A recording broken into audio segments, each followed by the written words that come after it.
अध्याय 541 गोरिल्ला के साथ आमने सामने। हालांकि तीनों गुटों के किसान आगे बढ़ते रहे। पहली बात तो यह है कि अमर बनने का अवसर अत्यंत दुर्लभ है। दूसरी बात यह है कि अगर वे जाना भी चाहें तो उनके पीछे मौजूद एज्योर स्वॉर्ड वेनेरेबल और उनका समूह जाहिर तौर पर उन्हें जाने नहीं देगा।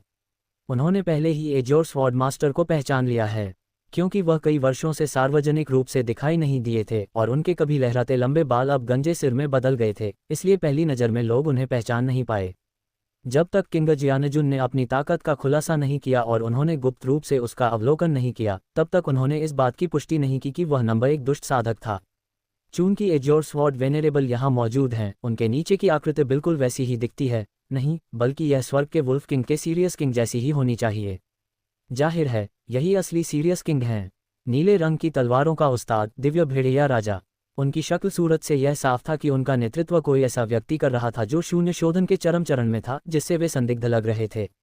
मेरे सामने ये शून्य शोधन के चरम चरण का साधक कौन है?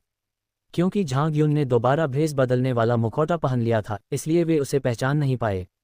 अपने आसपास के उन पेड़ों से दूर रहो। झांग युन ने अपनी अमर दृष्टि तकनीक का उपयोग करके आसपास के क्षेत्र का सर्वेक्षण किया और पाया कि उनमें से कई में स्रोत विश्व वृक्षों का मिश्रण था। उन्होंने तुरंत स्वर्गीय भेड़िया राजा को निर्देश दिए। सीरियस किंग ने सिर हिलाया। आगे मौजूद तीनों बलों के लोगों की बात करें तो उनके बिना याद दिलाए ही वे सभी पेड़ों से दूर हट गए और आगे बढ़ गए, और इस तरह हम आगे के दोनों पहाड़ों के ऊपर से सुरक्षित रूप से उड़ान भर गए। लेकिन जैसे ही वे तीसरे पहाड़ के ऊपर से उड़ने वाले थे, एक और दुर्घटना हो गई। Whoosh whoosh whoosh! अचानक तीसरी पर्वत चोटी के बीच हथेली के आकार की अनगिनत दरारें दिखाई दीं और प्रत्येक दरार से एक नुकीला कांटा बाहर निकल आया। कांटों भरे तीरों की बारिश की तरह वे हवा में मौजूद तीनों ताकतों की ओर झुंड बनाकर आगे बढ़े। रास्ते से अलग हटें। तीनों गुटों के किसानों के भावों में जबरदस्त बदलाव आया, लेकिन कांटे इतने घने थे कि उनके नीचे मौजूद विशालकाय जीव उनसे बिल्कुल भी बच नहीं सका। सौभाग्यवश तीनों पक्षों की संयुक्त शक्तियों ने समय रहते हस्तक्षेप किया और कई दैवीय इंद्रिय क्षेत्रों के खुलने से असंख्य बाधाएं दूर हो गईं। उनकी सांस लेने की भी फुर्सत नहीं थी कि अचानक आगे से एक चिड़िया की तीखी आवाज सुनाई दी। आग की लपटों में घिरी एक पक्षी के आकार की कंकाल आकृति आकाश में आग के सागर की तरह फैल गई। अच्छा नहीं है। तीनों गुटों के किसानों के भावों में जबरदस्त बदलाव आया। बादल आकाश और पृथ्वी को रंग देते हैं। दिव्य सर्प नृत्य। विशालकाय जानवर ने आकाश को 3 बार हिला दिया। तीनों गुटों के तीनों नेता, जो सभी परम पूर्णता के चरण में थे, ने अपने दांत पीसकर अपनी पूरी शक्ति का प्रदर्शन किया। विशाल बादलों ने आकाश और धरती को रंग दिया। अनगिनत रंग बिरंगे सांप फुफकार रहे थे। एक विशालकाय जानवर का प्रेत हिंसक रूप से कांपता हुआ आगे बढ़ रहा था। तीनों हमले एक साथ सामने मौजूद पक्षी के आकार के कंकाल पर हुए, जो आग की लपटों में घिर गया। बूम! एक कान फाड़ देने वाली गर्जना से पूरा इलाका हिल गया। तीनों बलों के संयुक्त हमले से आग के सागर को शीघ्र ही दबा दिया गया और पक्षी के आकार के कंकाल पर लगी लपटें धीरे धीरे बुझ गईं। Click click click! जैसे ही आग की लपटें शांत हुईं, पक्षी के आकार का कंकाल भी टूटकर हड्डियों के अनगिनत टुकड़ों में बदल गया। तीनों बलों के नेताओं ने राहत की सांस ली और जल्दी से अपने सामने पड़े हड्डियों के टुकड़ों को इकट्ठा कर लिया। सामान इकट्ठा करते समय वह अपने पीछे मौजूद झांग युन और उसके आदमियों के प्रति सतर्क रहा। मालिक! ये देखकर किंग जियानजुन ने झांग युन की ओर देखा। ये तो बस कुछ साधारण टुकड़े हैं जिनका इस्तेमाल जादुई कलाकृतियां बनाने के लिए मुश्किल से ही किया जा सकता है। ये बिल्कुल बेकार हैं। झांग युन ने शांत भाव से बात की। जैसे ही कंकाल प्रकट हुआ, उसने अपनी अमर दृष्टि तकनीक से उसका निरीक्षण किया। यह एक पक्षी का कंकाल था जिसे आग की लपटों द्वारा जबरदस्ती स्थानांतरित किया गया था और जिसका उपयोग जादुई कलाकृतियां बनाने के लिए किया जा सकता था। इसके विपरीत वह पक्षी के अवशेषों को आग की लपटों में नियंत्रित करने को लेकर अधिक चिंतित था। उनकी निगाहें पहाड़ों की गहराई में उतर गईं। इन पक्षियों के शवों को नियंत्रित करने वाली ज्वालाओं का स्वामी अवश्य ही अंदर मौजूद होगा। गड़गड़ाहट! तभी दूर क्षितिज से अचानक एक ऐसी भीषण गर्जना सुनाई दी जिससे पहाड़ कांप उठे। चारों तरफ देखना, वह 2 अन्य पर्वत श्रृंखलाओं की दिशा है और हम पहले से ही पर्वत श्रृंखला के सबसे गहरे हिस्से के बहुत करीब हैं। उन्हें इस भूमिगत पर्वत श्रृंखला की संरचना की सामान्य समझ थी। पूरी भूमिगत पर्वत श्रृंखला को एक विशाल दीर्घवृत्त के समान माना जा सकता है, जिसका प्रवेश द्वार दीर्घवृत्त के निचले भाग में स्थित है। पर्वत के 3 प्रवेश द्वार हैं। बाएं और दाएं प्रवेश द्वार दीर्घवृत्त के दोनों ओर स्थित चाप हैं और मध्य प्रवेश द्वार एक व्यास है। आप पहाड़ के जिस भी प्रवेश द्वार से आएं, आप पर्वत श्रृंखला के सबसे गहरे हिस्से तक पहुंच सकते हैं, जो कि दीर्घवृत्त का शीर्ष है। मध्य में स्थित पर्वत श्रृंखला का प्रवेश द्वार सबसे नजदीक है। उस क्षण से आ रही आवाज स्पष्ट रूप से मध्य पर्वत श्रृंखला के प्रवेश द्वार की दिशा से आ रही थी, जो अपने अंत के करीब पहुंच रही थी। क्या ये जुबानमो है? झांग युन की आंखों में विचारशील भाव दिखाई दे रहे थे। उन्होंने पुष्टि कर ली थी कि उनके उतरने के बाद उनका पीछा करने वाले शुभानमों ने पर्वत श्रृंखला में प्रवेश करने के लिए दाहिना रास्ता नहीं लिया था, अन्यथा वे किंगजियानजुन से बहुत पहले एक दूसरे से मिल चुके होते। हमें जल्दी करनी होगी, झांग युन ने सिर हिलाते हुए आगे चिल्लाकर कहा, तेज चलो। ये सुनकर आगे खड़ी तीनों विरोधी सेनाओं के साधकों के होंठों के कोने फड़कने लगे। हम आपके अधीनस्थ नहीं हैं। लेकिन जब उन्होंने एज्योर स्वॉर्ड मास्टर से निकलने वाली हल्की तलवार की आभा को महसूस किया तो उनके शरीर कांप उठे और उनके वाहन तेजी से आगे बढ़ने लगे। सीरियस किंग उनके ठीक पीछे चल रहा था। जैसे जैसे झांग युन आगे बढ़ा, उसने चारों ओर नजर डाली। उसने लोगों को आगे जाकर छानबीन करने के लिए भेजा, क्योंकि उसे चिंता थी कि उसकी अमर दृष्टि तकनीक इस जगह की हर चीज को भेद नहीं पाएगी, क्योंकि यह अमर प्राणियों से संबंधित थी। हालांकि अब तक वह अपनी अमर दृष्टि तकनीक से हर चीज को भेदने में सक्षम रहा था, जिससे उसे थोड़ी राहत मिली। इसके अलावा रिश्तों में सौभाग्य की तलाश करने और दुर्भाग्य से बचने के बारे में मेरी पिछली भावनाओं की मुझे सामान्य समझ है। हाल ही में हुए उस विशेष हमले में किंग फेंग, वू शियाओपांग और अन्य लोगों की ताकत को देखते हुए अगर वे अकेले आगे बढ़ते तो उनकी मृत्यु निश्चित थी। इस बारे में सोचते हुए वह लुओ लियान की बाहों में वू हेहाई की ओर देखने से खुद को रोक नहीं पाया। इस नन्हे जीव की किस्मत में आखिर क्या चल रहा है, वह इस बारे में सोच रहा था। गरज गरज गरज। अचानक आगे से एक जोरदार गर्जना सुनाई दी। अचानक लगभग 5 या 6 मीटर ऊंचे सफेद बालों वाले गोरिल्लाओं का एक समूह सामने स्थित एक पर्वत शिखर के अंदर से उड़कर बाहर आ गया। गोरिल्ला के साथ आमने सामने की बातचीत। विवरण: एक विशेष गुप्त विधि से निर्मित ऊर्जा गोरिल्ला। इसकी शक्ति का स्तर इसके प्रतिद्वंद्वी की ताकत के आधार पर बदलता रहता है और सबसे शक्तिशाली प्रतिद्वंद्वी सम्लन अवस्था के शिखर तक पहुंच जाता है। वे अपने सामने आने वाले किसी भी व्यक्ति का रास्ता रोक देंगे और उन्हें आमने सामने की लड़ाई के लिए चुनौती देंगे। उन्हें एक ही लड़ाई में हराने से आप अधिक शक्तिशाली बन जाएंगे और आगे बढ़ पाएंगे। ... जब झांग युन शिंगशिंग के इन संदेशों को देख रहा था, तभी उसने देखा कि सफ़ेद बालों वाले गोरिल्लाओं का समूह तितर बितर हो गया और अपने सामने मौजूद तीनों बलों के प्रत्येक साधक की ओर बढ़ने लगा। एक एक करके, एक एक करके, एक एक करके सफ़ेद बालों वाले ये गोरिल्ला इंसानी भाषा में बोलते हुए अपने सामने मौजूद किसानों पर दहाड़ रहे थे। तीनों गुटों के किसान पूरी तरह से अचंभित थे। फक फक करना। यूनरान संप्रदाय के नेता ने गुस्से में गुर्राते हुए अपना हाथ उठाया और अपने सामने मौजूद बंदरों के समूह को खत्म करने का इरादा जताया, लेकिन उसका हमला नाकाम नहीं हुआ। उसके सामने खड़े बंदर ने उसे रोक दिया और उस बंदर ने तुरंत एक पूर्ण विकसित नवजात आत्मा साधक जैसी आभा उत्सर्जित की। उसकी ओर इशारा करते हुए उसने दहाड़ लगाए आमने सामने। जैसे ही वह दहाड़ा, उसने एक जोरदार मुक्का मारा। यूनरान संप्रदाय के नेता ने तुरंत चकमा दे दिया। हालांकि वह मुक्का अपने लक्ष्य से चूक गया, लेकिन उसे उत्पन्न झटके ने एक भयानक हवाई विस्फोट पैदा कर दिया, जिससे क्लाउड डाइसेक्ट मास्टर जोरदार तरीके से पीछे की ओर उड़ गए। सम्लन चरण का समापन। उसने अपने सामने खड़े गोरिल्ला को भय से देखा। अन्य दो गुटों के नेताओं का भी उसी समय लगभग समान शक्ति वाले गोरिल्लाओं से सामना हुआ। तीनों गुटों के अन्य सभी साधकों के चेहरे के भाव एकदम बदल गए और वे अपनी ओर दौड़ते हुए बंदरों से बचने के लिए जल्दी से इधर उधर भागने लगे। लेकिन इससे बचने का कोई तरीका नहीं है। 1 मिनट रुकिए, ऐसा लगता है कि इन गोरिल्लाओं के साधना स्तर अलग अलग हैं। उन्हें लगा कि उनका अंत निश्चित है, लेकिन जल्द ही उन्हें पता चला कि यद्यपि उनके बाद आने वाले बंदर बिल्कुल उनके जैसे थे, वे अपने अपने नेताओं के बाद आने वाले बंदरों जितने शक्तिशाली नहीं थे। उसी समय कई गोरिल्ला झांग युन और अन्य लोगों के सामने आ गए। किंगजियानजुन हमला करने ही वाला था कि झांग युन ने उसे रोकते हुए कहा, यह एक विशेष गुप्त तकनीक से बनाया गया गोरिल्ला है। ये हमारे साधना स्तर का अनुकरण कर सकता है। यदि तुम द्वंद्वयुद्ध जीत जाते हो तो इसे छोड़ दिया जाएगा। जब वे बात कर रहे थे, तभी एक एक करके कई गोरिल्ला उनके सामने आ गए। यहाँ तक कि वो हाई के पास भी एक है। अपने सामने मौजूद गोरिल्लाओं का ध्यान रखना। झांग युन ने बात की। हाँ मास्टर। किंगजियानजुन ने सिर हिलाया और अपनी ओर बढ़ते हुए व्यक्ति का सामना करने की पहल की। तलवार के एक ही वार से उसने अपने सामने मौजूद उस बंदर को, जो उस समय केवल सम्लन अवस्था के चरम पर था, 2 टुकड़ों में काट दिया। गोरिल्ला की मृत्यु के बाद वह प्रकाश की एक किरण में परिवर्तित हो गया, जो तेजी से किंगजियानजुन के सिर के शीर्ष की ओर बढ़ी। एज्योर स्वॉर्ड मास्टर ने सहज ही उसे चीरकर खोलने की कोशिश की, लेकिन पाया कि प्रकाश ने उसके सिर के ऊपर केवल 2 अक्षर ही बनाए थे। एक मजबूत इंसान। किंगजियानजुन असमंजस में दिख रहा था। बूम! फिर उसके बगल में खड़े झांग युन ने भी गोरिल्ला को मुक्का मारकर पटक दिया और उसके सिर के ऊपर 2 शब्द दिखाई दिए। ये देखकर झांग युन ने अपनी भौहें ऊपर उठा लीं।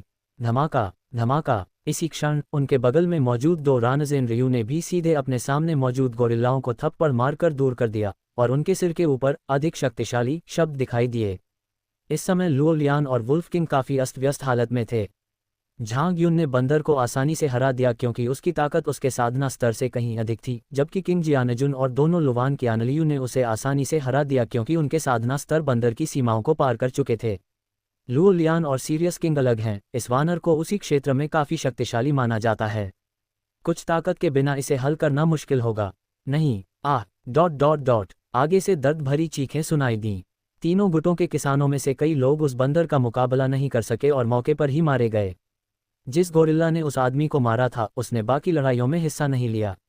इसके बजाय वे सबसे आगे वाली पहाड़ी की चोटी पर लौट आए, जहां दो पंक्तियों में आमने सामने की लड़ाई लड़ रहे गोरिल्लाओं का एक समूह खड़ा था और हर कोई कृपया का इशारा कर रहा था।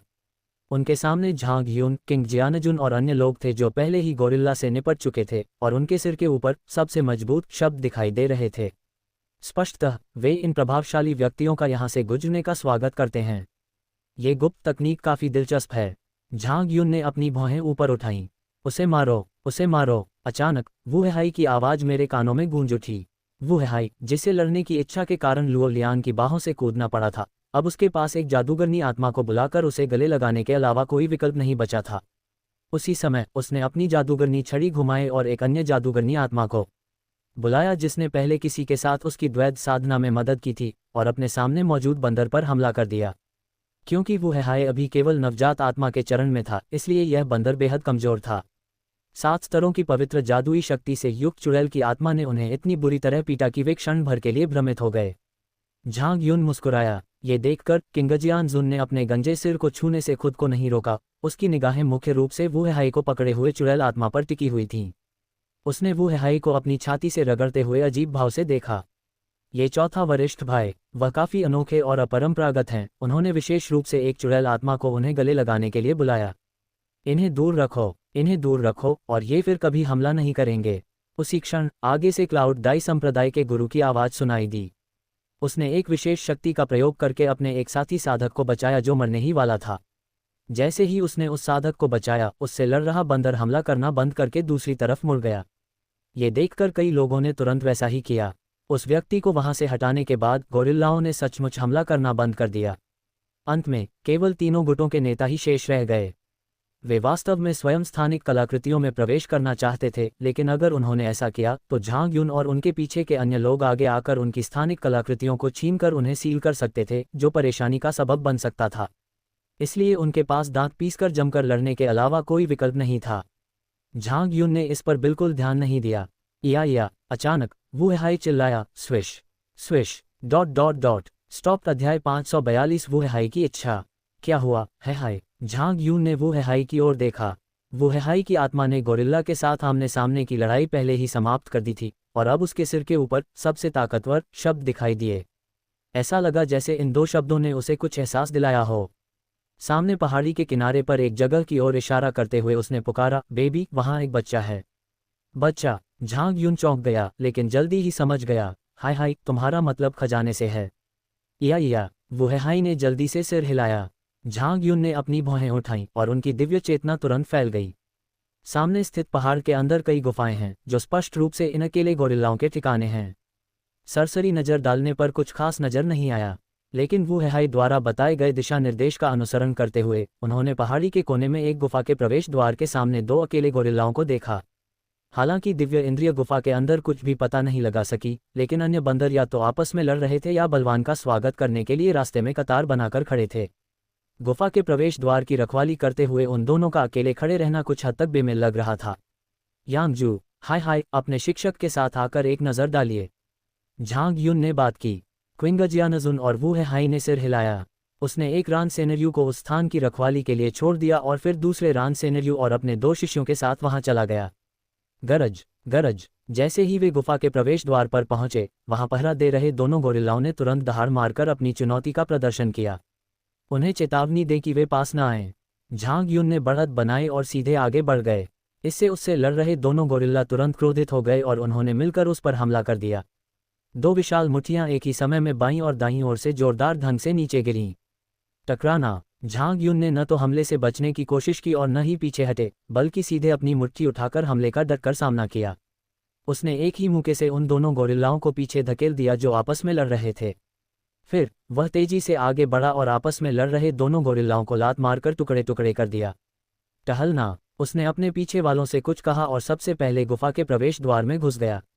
वुहेहाई को ले जाने वाली चुड़ैल आत्मा किंगजियानजुन और लुवान कियानलियू उनके ठीक पीछे पीछे चल रहे थे। जैसे ही झांग यून गुफा में दाखिल हुआ, उसने तुरंत अपनी अमर नेत्र तकनीक को सक्रिय कर लिया और आगे बढ़ते हुए इलाके का जायजा लेने लगा। वह कुछ ही सेकंड तक दौड़ा था कि अचानक रुक गया। मालिक, उसके पीछे चल रहे एजियोर स्वॉर्ड मास्टर ने उसे हैरानी भरे भाव से देखा। वे अभी भी गुफा के गलियारे में ही थे और अपनी दिव्य इंद्रियों से उन्होंने दोनों ओर कुछ भी नहीं देखा। वे वहीं रुक गए। स्नैप! इससे पहले कि वह अपने विचार पूरे कर पाता, उसने देखा कि झांग यून ने दाईं ओर की दीवार पर थप्पड़ मारा। Click click click! झांग यून के हमले के स्थान पर दर्पण के समान दिखने वाली कई मीटर लंबी अंडाकार आकार की एक छोटी बाधा प्रकट हुई और टुकड़ों में बिखर गई। टूटी हुई दीवार के पीछे एक नया गुफा मार्ग दिखाई दिया। यह एजियोर स्वॉर्ड मास्टर अचंभित रह गया। उसने अपनी दैवीय चेतना से उस क्षेत्र का पहले ही सर्वेक्षण कर लिया था, लेकिन उसे इतनी छोटी बाधा का बिल्कुल भी पता नहीं चला था। यांगजू, यद्यपि आप अपने गुरु से अधिक समय तक जीवित रहे हैं, फिर भी आपकी अंतर्दृष्टि को और अधिक अभ्यास की आवश्यकता है। झांग यून ने कहा, दिव्य ज्ञान का उपयोग करके अवलोकन करना निश्चित रूप से सावधानीपूर्वक होता है, लेकिन कुछ ऐसे स्थान भी हैं जहां हम अपने दिव्य ज्ञान से प्राप्त जानकारी पर आंख बंद करके भरोसा नहीं कर सकते। विशेष रूप से ऐसे स्थानों में जो सतह पर सामान्य प्रतीत होते हैं लेकिन वास्तव में विचित्र होते हैं। हमें अपने दिव्य ज्ञान के साथ साथ अपनी नंगी आंखों का भी उपयोग करके अधिक सावधानीपूर्वक अवलोकन करने की आवश्यकता है। मैं गुरु की शिक्षाओं का पालन करूंगा। एजियोर स्वॉर्ड मास्टर का चेहरा सख्त हो गया और उन्होंने झांग यून को सिर हिलाकर अभिवादन किया। उनकी आंखों में सम्मान का भाव झलक रहा था। वह अपने स्वामी को जितना अधिक देखता था, उतना ही उसे लगता था कि वह असाधारण है। टहलना, झांग यून ने कुछ कहा और सीधे गुफा के नए मार्ग की ओर चल पड़ा। किंगजियानजुन और अन्य लोग तुरंत उनके पीछे पीछे चले गए। मार्ग लंबा नहीं था, समूह कुछ ही सेकंड में अंत तक पहुंच गया। अंत में वहां एक साफ तरल पदार्थ का कुंड था। सोल पूल विवरण: आध्यात्मिक तरल के साथ थोड़ी मात्रा में आदिम ऊर्जा को मिलाकर बनाया गया। ये कुंड के पानी को अवशोषित करके थोड़े समय में बड़ी मात्रा में आत्मिक शक्ति प्रदान कर सकता है। ... मुझे कुल्हाड़ी चाहिए। जैसे ही झांग यून ने संदेश पढ़ना समाप्त किया, उसने देखा कि वुहेहाई वास्तव में चुड़ैल आत्मा के आलिंगन से मुक्त हो गई और उत्सुकता से तालाब की ओर आई और अपने सामने आत्मा के तालाब को लालसा भरी नजरों से देखने लगी। झांग यून कुछ हद तक हैरान थी। मैंने पहली बार वुहेहाई को बड़ी छाती वाली महिलाओं के अलावा किसी और चीज के लिए इतना उत्सुक देखा है। अगर आप चाहें तो बेझिझक भिगो सकते हैं। झांग यून तुरंत मुस्कुरा उठी। चूंकि वुहेहाई साधना के लिए सक्रिय रूप से आत्मशक्ति प्राप्त करने को तैयार था, इसलिए वह निश्चित रूप से मना नहीं करेगा। अनुमति मिलते ही वुहेहाई की आंखें चमक उठीं और वह तुरंत पूल में कूद गई। जैसे ही झांग यून देखने ही वाला था, उसे एक जोरदार धमाका सुनाई दिया। जैसे ही वुहेहाई ने कुंड में प्रवेश किया, उसका शरीर मानो एक विशाल मुंह में बदल गया और पल भर में ही उसने कुंड के पूरे आध्यात्मिक तरल को अपने शरीर में समाहित कर लिया। वह छोटा सा शरीर अचानक फूलकर कई मीटर आकार के मांसल गोले में बदल गया। हाय हाय! झांग यून के चेहरे के भाव बदल गए। या लेकिन जल्द ही वुहेहाई ने समनिंग विच स्टाफ को घुमाया और उससे ऊर्जा निकली, जिससे वुहेहाई का शरीर काफी सिकुड़ गया। बहुत शोरगुल। उसी समय उसके हाथ में मौजूद जादूगरनी की छड़ी प्रकाश से चमक उठी और उसमें से लंबे बालों और सुडौल आकृति वाली एक जादूगरनी आत्मा प्रकट हुई। झांग यून और किंगजियानजुन दोनों एक पल के लिए स्तब्ध रह गए। फिर वुहेहाई के हाथ में मौजूद चुड़ैल की छड़ी फिर से गूंजने लगी और चमकने लगी। अगले ही क्षण एक और चुड़ैल आत्मा सुंदर आकृति और आकर्षक रूप के साथ प्रकट हुई। और ये तो स्पष्ट रूप से सिर्फ शुरुआत है। जैसे ही वुहेहाई की जादुई छड़ी लगातार चमकने लगी, एक के बाद एक खूबसूरत चुड़ैल आत्माएं प्रकट होने लगीं। पलक झपकते ही अलग अलग रूपों वाली 30 से अधिक चुड़ैल आत्माएं उनके चारों ओर प्रकट हो गईं। इन सभी बातों के अलावा इन चुड़ैल आत्माओं में एक समान विशेषता थी, उनकी छाती की मांसपेशियां काफी बड़ी थीं। या वुहेहाई का शरीर, जो मांस के गोले की तरह फूल गया था, चुड़ैल आत्माओं को बुलाने के बाद अपने सामान्य आकार में लौट आया और फिर उसने खुशी से चीख मारी।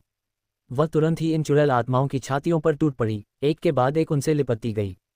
उसका शरीर 30 चुड़ैल आत्माओं के ऊपर ठहर गया। विभिन्न संवेदनाओं ने उसके छोटे से चेहरे को एक बेचैन, स्वप्निल मुस्कान से भर दिया।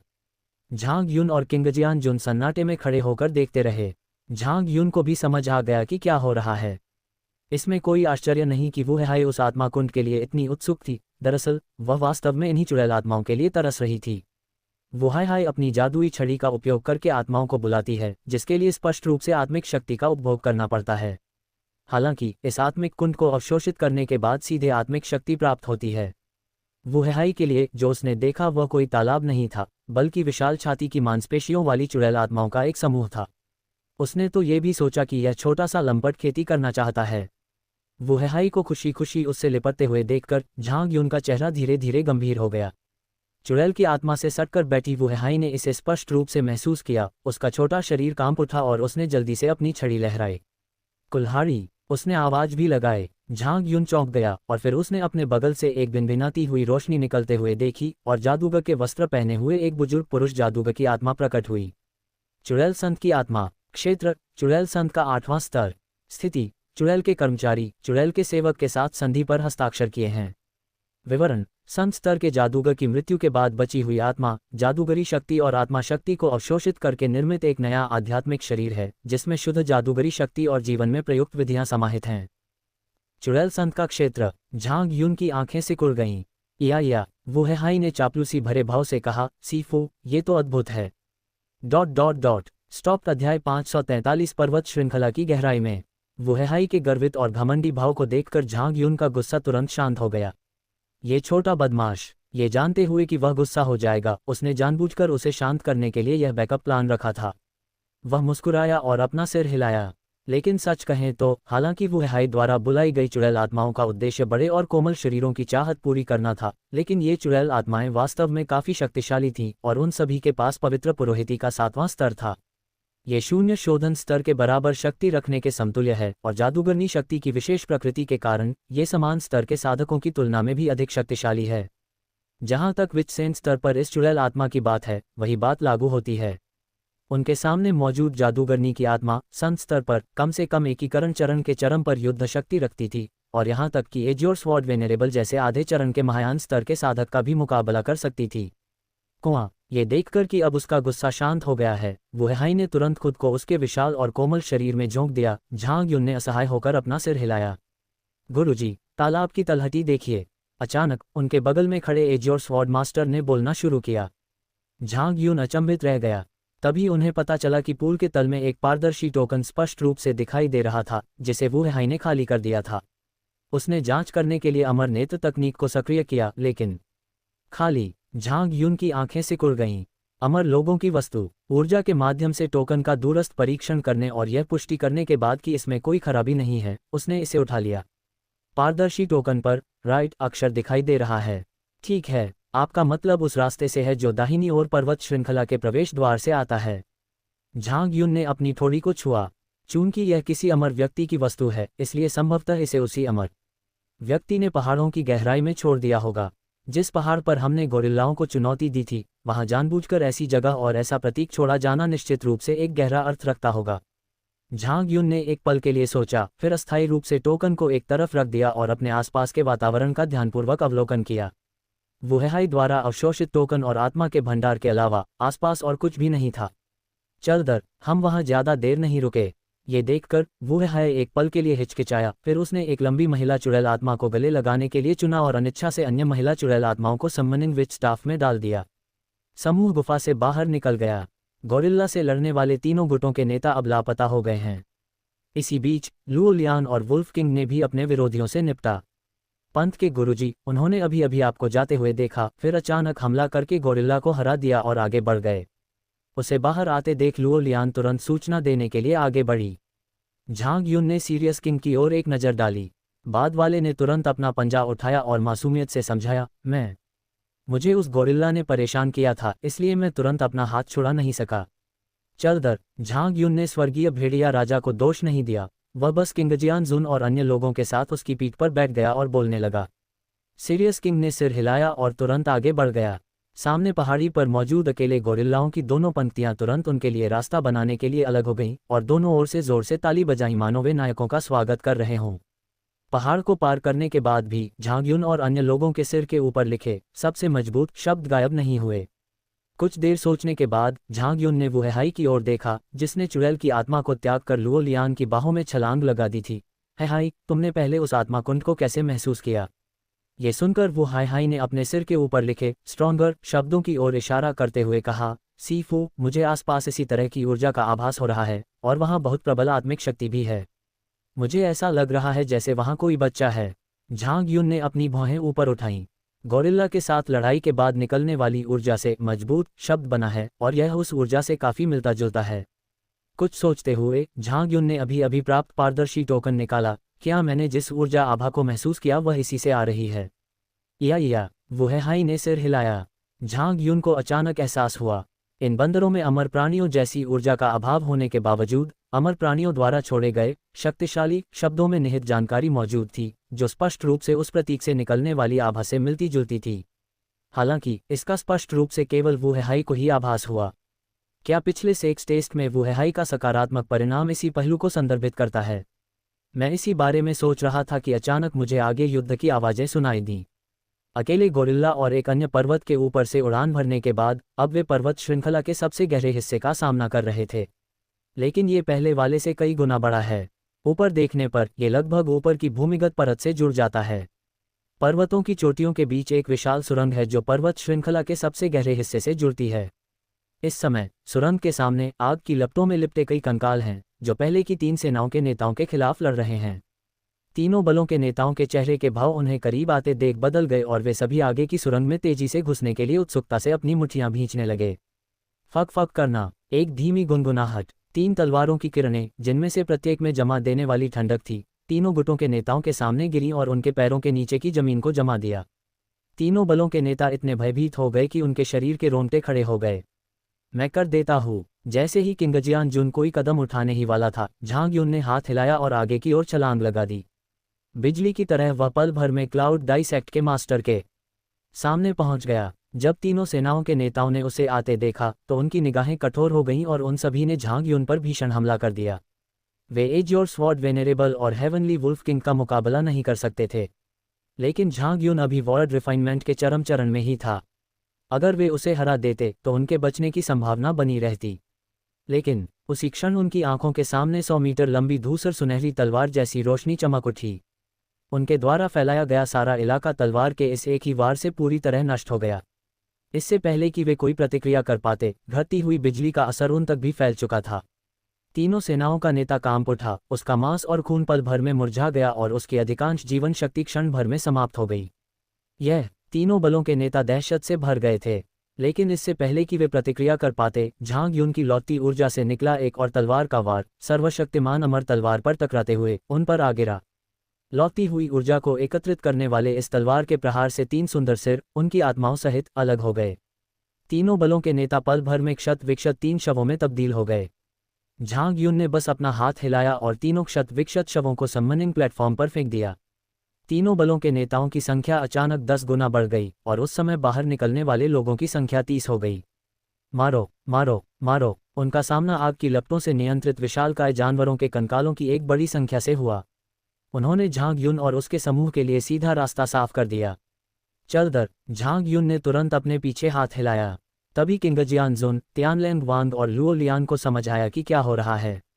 सीरियस किंग जल्दी से उनके पीछे पीछे गया, लेकिन उसकी आंखों में आश्चर्य झलक रहा था।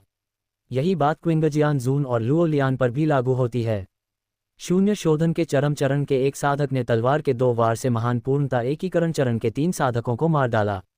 अगर मैंने इसे अपनी आंखों से न देखा होता तो ऐसी घटना पर विश्वास करना मुश्किल होता। अपने युवा स्वामी को देखकर किंगजियान जुन ने गहरी सांस ली। पहली बार हमें झांग युन की क्षमताओं की स्पष्ट समझ मिली है। ये गुरु न केवल अपने बगल में बुलाए गए 2 महायान साधकों पर बल्कि स्वयं पर भी निर्भर था। परम निपुणता की अवस्था में पहुंचे 30 साधकों के नेतृत्व में समूह तेजी से विशाल पर्वतीय सुरंग में प्रवेश कर गया।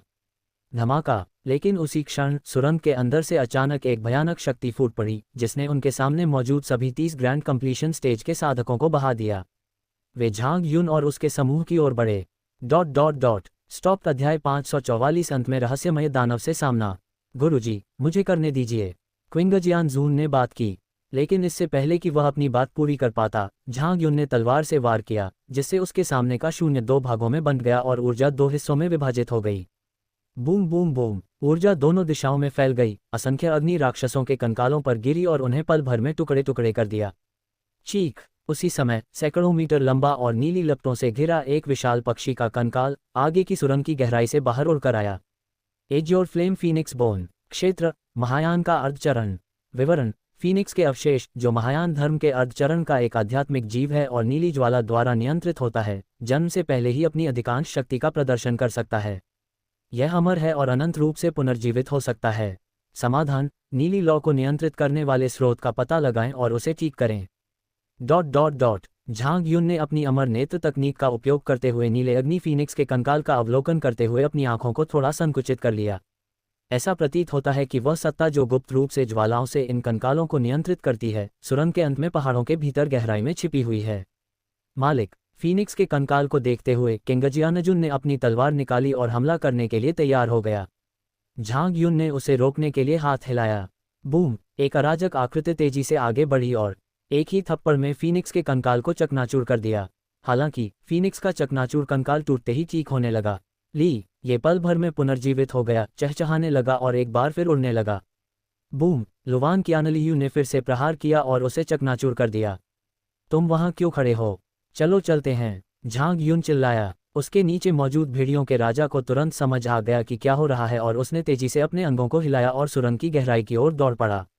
बूम! फीनिक्स के कंकाल को एक बार फिर चकनाचूर करने के बाद लुवान कियानलियू ने उससे आगे बढ़कर मोर्चा संभाला। एक और अराजक प्रवाह, साथ ही तीनों गुटों के 30 नेता जो महान पूर्णता चरण तक पहुंच चुके थे, ने मार्ग का नेतृत्व किया। आगे और पीछे दोनों तरफ से सुरक्षा मिलने के कारण सीरियस किंग ने बाकी सब कुछ नज़रअंदाज कर दिया और पूरी रफ्तार से आगे बढ़ गया। लेकिन वे अभी ज़्यादा दूर नहीं गए थे कि नीली लपटों में लिपटे हुए 2 फीनिक्स कंकाल उनकी ओर उड़ते हुए आए। मालिक, क्विंग जियानजून ने बात की। झांग युन ने सिर हिलाते हुए कहा, ये फीनिक्स के कंकाल हैं, इन्हें मारा नहीं जा सकता। हमें इनके नियंत्रण के स्रोत का पता लगाना होगा। यहाँ इनके साथ उलझने का कोई फायदा नहीं है। जैसे ही उसने ये कहा, उसने तुरंत लुवान कियानलियू को आगे बढ़कर नव प्रकट हुए 2 फीनिक्सों के कंकालों को चकनाचूर करने का आदेश दिया। शुल्क! फिर उसने लिखने वाला ब्रश उठाया और सीरियस किंग पर तेजी के 2 अक्षर लिखे और चिल्लाया। अचानक उसका शरीर हल्का महसूस हुआ। सीरियस किंग ने अपने आश्चर्य और संदेह को दरकिनार करते हुए पलक झपकते ही अपने अंगों को पूरी गति से हिलाया और प्रकाश की किरण की तरह सीधे आगे बढ़ गया। 2 फीनिक्सों के कंकालों को पार करने के बाद झांग युन ने कैओटिक थाउजेंड स्ट्रीम्स के 2 सदस्यों को साथ लिया और 30 ग्रेट कंप्लीशन स्टेज के साधकों को पीछे छोड़ दिया। जब पिछले कंकाल सहित तीनों फीनिक्स कंकाल पुनर्जीवित हुए और अन्य कंकालों से मिले तो वे सभी पुनर्जीवित हो गए। झांग युन ने तुरंत अपने पीछे मौजूद 30 ग्रैंड कंप्लीशन स्टेज के साधकों को मौके पर ही आत्मविनाश करने का आदेश दिया। Boom boom boom! जैसे ही सुरंग के पीछे एक के बाद एक प्रकाश की किरणें चमकी, भयानक विस्फोटक ऊर्जा ने पल भर में पूरी विशाल चोटी को हिला दिया और सुरंग के दोनों किनारों पर फैल गई। 3 सिर वाले फीनिक्स का कंकाल उसके भीतर ही तुरंत नष्ट हो गया। एक भयानक ऊर्जा का प्रज्वलन हुआ। झांग युन ने तुरंत 2 अव्यवस्थित धाराओं से अपने पीछे एक विशाल अवरोध खड़ा कर दिया। इसने आने वाली आत्मविनाशकारी ऊर्जा को रोक दिया, लेकिन ये कुछ ही सेकंड तक चला, इससे पहले कि विशालकाय अवरोध में दरार पड़ने लगी और वह चकनाचूर हो गया। परम सिद्धि के स्तर पर 30 साधकों की संयुक्त आत्मविनाश ऊर्जा का सामना महायान स्तर की सुरक्षा व्यवस्था के बावजूद भी करना मुश्किल होगा।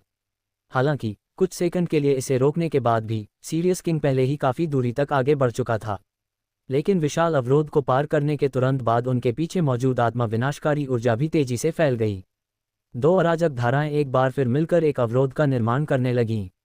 हालांकि दूसरी बार निर्मित अवरोध रक्षा की दृष्टि से काफ़ी कमजोर होता है। जी जियानची लेबो डाओ लियांग मियाओ पेंग पिंग जंगजाली एजे लियांग मियाओ दे शी जियान ई रंग तियान लंग वंग सु सुचोंग डाओ ले सुई डाओ जिन तो जई सुई डाओ जिन तो हे रन यूजे ई को हाओ या जू शोग जियाजे शो कन डाओ तामे की किसी हो यंग सु गे वेशी ई रे ई बयान जंग यू वो की वान नेंग सिया जियान हाओ किंग जियान जुन दिया तो लियांग रे डंग जी ई जो ई योंग ई डाओ चोंग चीजे फन है जी की दे बाई मी जिनसे जियांगवंग ई डाओ चोंग चीजे बिंग लेंग वे दूर दे बाई मी किंग से जियांगवंग जई की के इजो यू स्यांग किया जानछू सो गो जीछू जोंग दुओ हाओ या जू शोग जिया की गे जन लियर कई टियान लंग वंग जिन गे सुई जे लियांग डाओ जियांग गुंग फे कोई स्यांग किया चोंग की के ताशी बन म्याओ दो बू गंटिंग ये वे हो फंग ना कोन बू दे जिबाओ नेंग लियांग जेंगी कोई दे सियारे दे सु दू मन यार लाई शाओ मन बन म्याओ ता दे लंगपी गुली मा जिव दे में जिंगवा ताई कांसु दान हो फंग जिबाओ नेंग लियांग मन यार लाई दे सु दू गेंग कोई या कन जिव याओ छु जीता दे लंग पी गो टियान लंग वंग सोंग की वेबा मेंग रन स्यांग किया ही गे फेबू गन जई हो फंग जिबाओ नेंग लियांग छु जी डाओ ता वे बाजी किया चोंग छुले सुई डाओ चाओ जे के भी कई होंग दागु नेंग लियांग यू रुई डाओ जू दा दे गुएंगशु कौन शे हो जू दा सुई डाओ ने पेछु जी शे स्यांग सुई डाओ वही देई पिया गुएंग को दे गुएंग चंग शे छु एज जई गुएंग चंग शे छु जाओ ई जू जी ले ई पी रहे वो काओ कन डाओ जे इमु दो शी सियाले ई दातियाओ गन मंग स्यांग लियांग के भी कई जूदा देजी बाओ नेंग लियांग गुएंग शु ई वंग वुकिया जू ई जोंग जुआंग जी जई ले गुएंग चंग जू शे छु देशन बीशन होंग डांग होंग मिंग जे स्यांग लिंग जेंग गे दे सिया शन में को वेजी जे छन काओ जे शे मेकिंग कुंग गंग गंग जू टिंग डाओ जे जुई हो ही टियाओ सुई डाओ दे डांग जिंग जे शी ना गे बाई ची जिंग रंदाई जे जोंग हुई मी गुएंग शु चोंग जिन लाए देंग देंग ना बूशी टियान लंग वंग मा एक दुई बुकी गंग गंग शी वो तेजी डांग ले ई टियान लंग वंग बे शंग जे में यूं रे ना तू तो वो को किंग जियान जोन शी किंग जियान जोन टियान जे शे में किंग जियान जोन जे में जो जे टियान लंग वंग बे शंग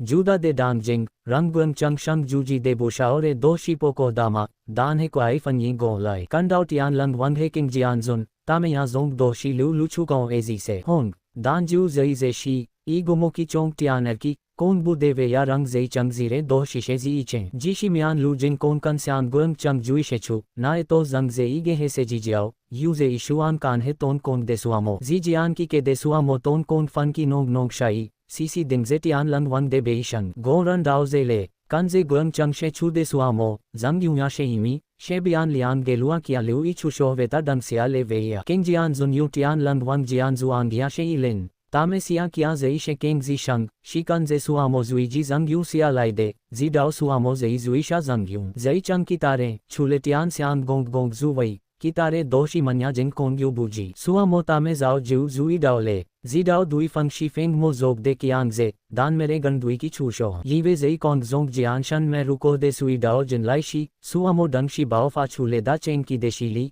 यू बोशाओरे दो कन डाओ ले या किया किंग जियान जोन टियान लंग वंग जे ई सिंग रे शीशे में किंग कुंग वे हे ई जियान म्यान जू रंग सुआमो रुकिशाई चोंग टियान जुई जोंग याओ शी कंजे टियान लंग वंग बे शंग शो हु दे लियान गे लुआ किया लिउ जई चंग जीरे दो शी म्यान फन जिंग कोंग यी वे जे लियान गे लुआ किया लिउ की के सनफा छू दे किसी वो भी सुआमो चा दुओशाओ लियांग वे दा चेंग की स्टॉप अध्याय 545 अवलोकन नीले तलवार के स्वामी और स्वर्गीय भेड़िया राजा के अलावा अन्य पवित्र प्राणी कौन है।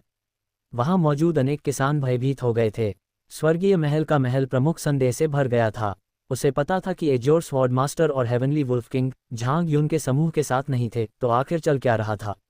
क्या सहयोग समझौता हो गया है? गलत। सीरियस किंग को स्वेच्छा से सवारी करते हुए देखना, आकाशीय घटना महल का महल स्वामी कांप उठा। क्या ये गुलामी के समान नहीं है? आओ। चौक के किनारे पर मौजूद भेड़ियों के एक समूह ने भी अपने राजा को देखा और वे सभी भेड़ियों के राजा को विस्मय भरे भावों से देखने लगे। उनके राजा पर कोई सवारी कैसे कर सकता है?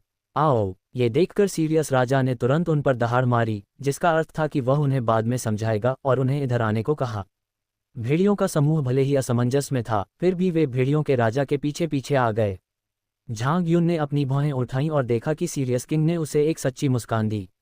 उन्हें स्पष्ट रूप से उम्मीद थी कि भेड़ियों का झुंड उनके साथ जुड़ जाएगा और उन्हें सुरक्षा प्रदान करेगा। झांग युन ने ज्यादा कुछ नहीं कहा, जिसे मौन सहमति मान लिया गया। भेड़ियों का यह समूह काफी शक्तिशाली है। इनमें से 9 एकीकरण चरण में हैं और बाकी सभी शून्य शोधन चरण के शिखर पर हैं। ये देखकर कि उसने इनकार नहीं किया, सीरियस राजा ने चुपके से राहत की सांस ली।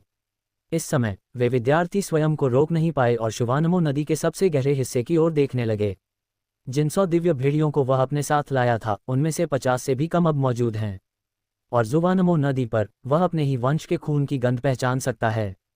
दुश्मन ने कई सीरियस को मार गिराया।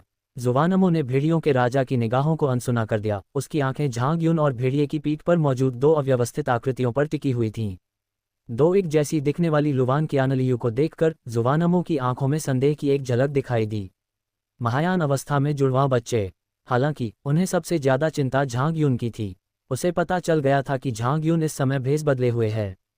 वह जानता था कि शक्तिशाली रक्षक के वेश में उनके मुख्यालय में घुसपैठ करने वाला झांग युन ही था।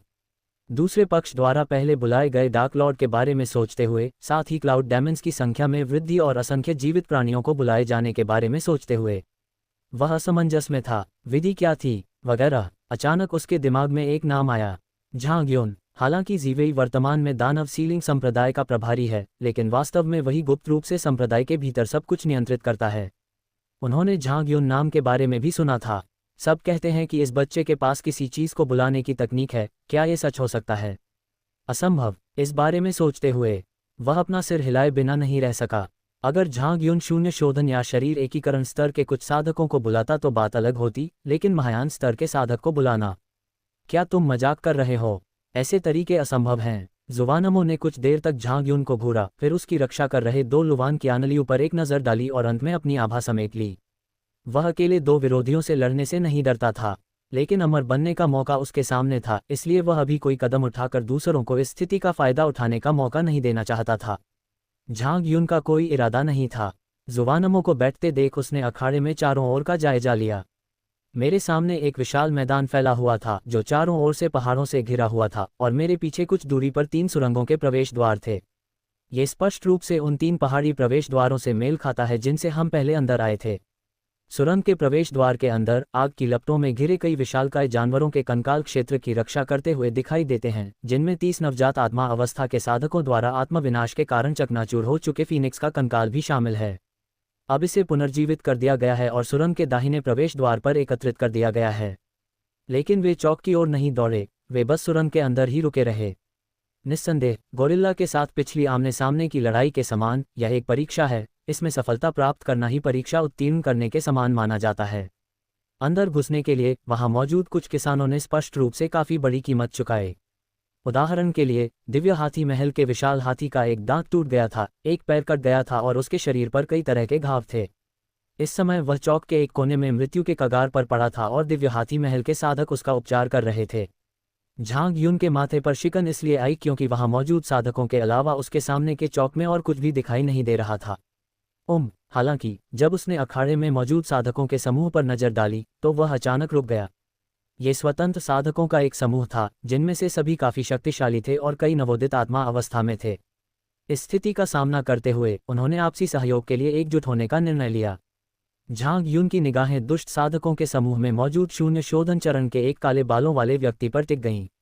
दूसरे पक्ष की आभा बहुत ही साधारण थी, वह मात्र शून्य शोधन की महान पूर्णता के चरण का एक साधक था।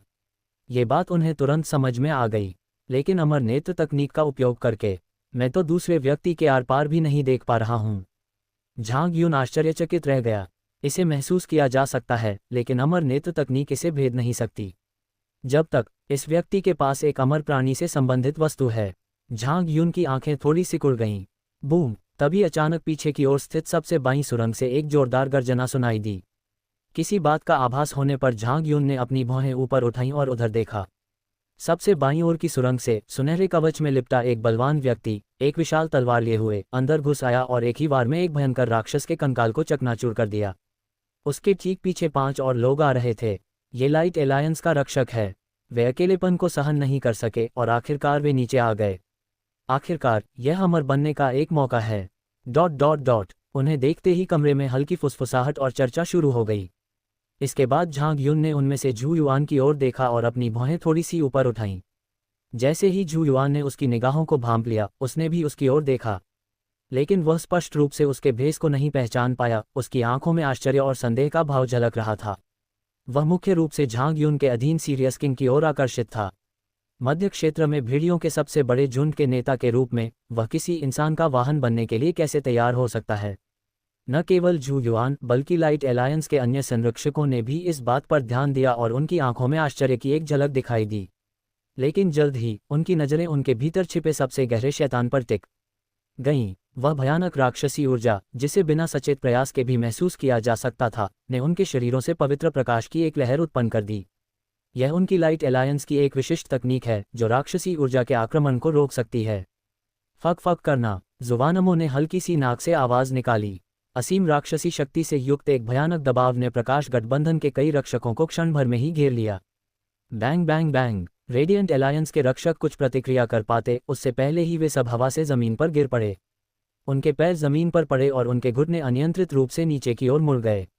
अरे कमीने, मेरे लिए दरवाजा खोल दे। सुनहरे कवच में लिपटे एक विशाल तलवार लिए हुए बलिष्ठ व्यक्ति ने दहाड़ लगाई और खुद को मुक्त करने की कोशिश करते हुए सुनहरी पवित्र रोशनी का एक विस्फोट छोड़ा। लेकिन शुवानमो का दबाव कल्पना से कहीं अधिक मजबूत था। उसका क्रोध रोकना नामुमकिन था। प्रकाश गठबंधन के 6 रक्षक दानव राजा के सामने खड़े हो गए। उनके घुटने एक साथ मुड़े हुए थे। वहां मौजूद सभी किसानों के चेहरे गंभीर हो गए। ये तो किसी की आत्मा को तोड़कर उसे मार डालने के समान है। लाइट एलायंस के रक्षक दानव सीलिंग संप्रदाय के शक्तिशाली राक्षसी साधकों के समक्ष घुटने टेक दिए। अगर ऐसा हुआ तो यह एलायंस ऑफ लाइट के लिए बहुत बड़ा अपमान होगा। लाइट एलायंस के 6 संरक्षक भी शर्मिंदा होंगे। मेरे सामने घुटने टेक दो। जुवानमो ने ठंडी सी फुफकार मारी।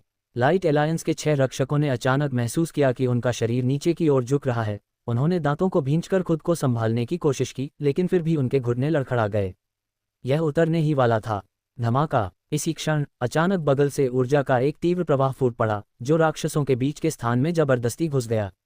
वे लाइट एलायंस के 6 रक्षकों के सामने पहुंचे और उन्हें राक्षसी दबाव से बचाया। स्टॉप। अध्याय 546। जिस व्यक्ति को मैं मारना चाहता हूं, तुम उसकी रक्षा नहीं कर सकते। ये तो पूरी तरह से अव्यवस्थित स्थिति है। शुवानमो ने ठंडे भाव से स्वर्गीय भेड़िया राजा की पीठ पर बैठे झांग युन को देखा। झांग युन, शांत रहे। मेरे शत्रु का शत्रु मेरा मित्र है, विशेष रूप से इसलिए कि प्रकाश गठबंधन के 6 रक्षकों में से एक उसका अपना ही है। उसके सैनिक उसके सामने घुटने टेकने के अलावा कुछ नहीं कर सकते। धन्यवाद। लाइट एलायंस के 6 संरक्षक आराम से बैठ गए और तुरंत खड़े हो गए। सभी ने गहरी सांस ली और अपने सामने लुवान कियानलियू को कृतज्ञतापूर्वक देखा। लुवान कियानलियू ने उनकी अनदेखी की और सीधे झांग युन के पास वापस चली गई। लाइट एलायंस के 6 रक्षकों को जो हो रहा था उसका एहसास हुआ और उन्होंने एक साथ झांग युन को प्रणाम किया। उसी समय मुझे ये बात समझ में आई। सीरियस किंग की पीठ पर महायान अवस्था के 2 साधक बैठे थे, जिनका उल्लेख पहले सेलेस्टियल फेनोमेनन पैलेस के पैलेस मास्टर ने किया था, जिन्हें जुवानमो द्वारा डेमन सीलिंग सेक्ट के मुख्यालय से खदेड़ दिया गया था। उस सबसे भयावह राक्षस को देखकर भी वे सभी अब भी भय से भरे हुए थे। अब जाकर उन्हें एहसास हुआ कि उनके पहले के विचार कितने हास्यास्पद थे। यद्यपि उनकी पद्धति का उद्देश्य राक्षसी साधकों को दबाना था, लेकिन परम शक्ति के दमन के तहत ऐसा दमन पूरी तरह से अनावश्यक था, क्योंकि वे पहले से ही अभिभूत थे।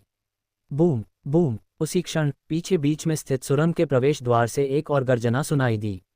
लगभग 100 मीटर लंबी एक धधकती हुई उड़ने वाली तलवार दर्जनों साधकों को ले जा रही थी, जो अग्नि में बादल के वस्त्र पहने हुए थे। कई 100 मीटर आकार का एक अंतरिक्ष यान विशाल सुरंग से तेजी से अंदर आया।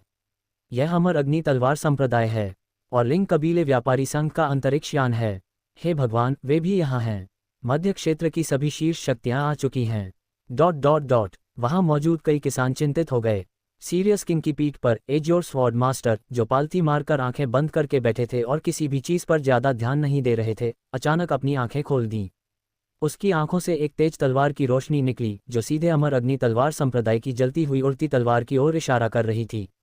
बूम! सफेद बालों और सफेद दाढ़ी वाले अमर अग्नि तलवार संप्रदाय के गुरु, जो उड़ती हुई तलवार के शीर्ष पर थे, ने तेजी से अपना हाथ हिलाया और तलवार की आग के एक विस्फोट ने तलवार की रोशनी को चकनाचूर कर दिया। अमर अग्नि तलवार संप्रदाय के नेता ने नीले तलवार के आदरणीय व्यक्ति को ठंडे भाव से देखा। उनकी आंखें मिलीं और उनकी तीखी धारें पल भर में हवा में दर्जनों बार टकराईं, जिससे आसपास के क्षेत्र में तलवार की ऊर्जा का एक तूफान फैल गया। हे, मैंने सुना था कि तुम, एक चूहा जो सैकड़ों वर्षों से छिपा हुआ था, आखिरकार प्रकट हो गए हो। मैंने कभी नहीं सोचा था कि तुम सचमुच मेरे संप्रदाय के सामने खुद को प्रकट करने की हिम्मत करोगे। अमर अग्नि तलवार संप्रदाय के नेता ने ठंडे स्वर में बात की। बिना समय बर्बाद किए किंगजियान जुन खड़ा हो गया और उसने अपनी आध्यात्मिक हथियार तलवार को कसकर पकड़ लिया। अमर अग्नि तलवार संप्रदाय के नेता के हाथ में भी एक ज्वलंत लंबी तलवार थी और उनकी निगाह अनायास ही नीले तलवार के पूज्य गुरु की ओर पड़ गई। एज्योर स्वॉर्ड वेनेरेबल के नीचे मौजूद हेवनली वुल्फ किंग और भेड़ियों के झुंड के साथ साथ झांग युन और अन्य लोगों को देखकर उसकी आंखों में आश्चर्य की एक झलक दिखाई दी।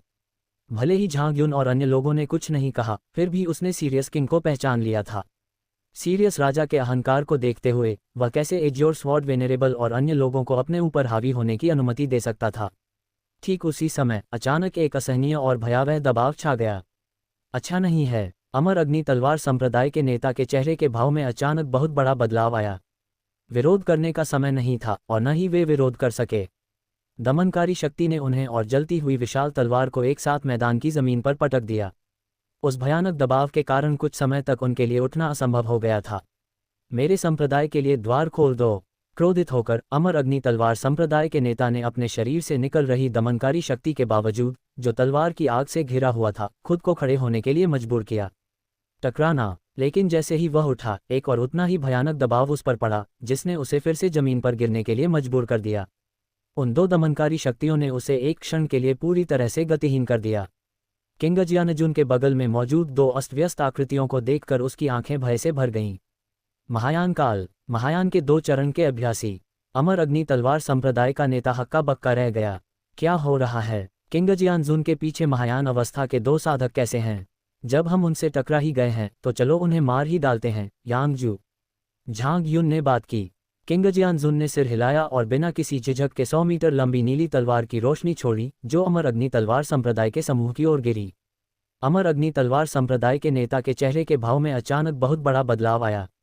बूम! तभी कुछ ही दूरी से राक्षसी ऊर्जा की एक धारा निकली और तलवार की रोशनी को चकनाचूर कर दिया। उसी समय एक राक्षसी आभा ने 2 अराजक धाराओं की दमनकारी शक्ति को बलपूर्वक झटक दिया। अमर अग्नि तलवार संप्रदाय के गुरु और अन्य लोगों ने अपने शरीर में अचानक हल्कापन महसूस किया और जल्दी से खड़े हो गए। उनकी निगाहें कृतज्ञतापूर्वक उस क्षेत्र के सबसे गहरे हिस्से की ओर मुड़ गईं।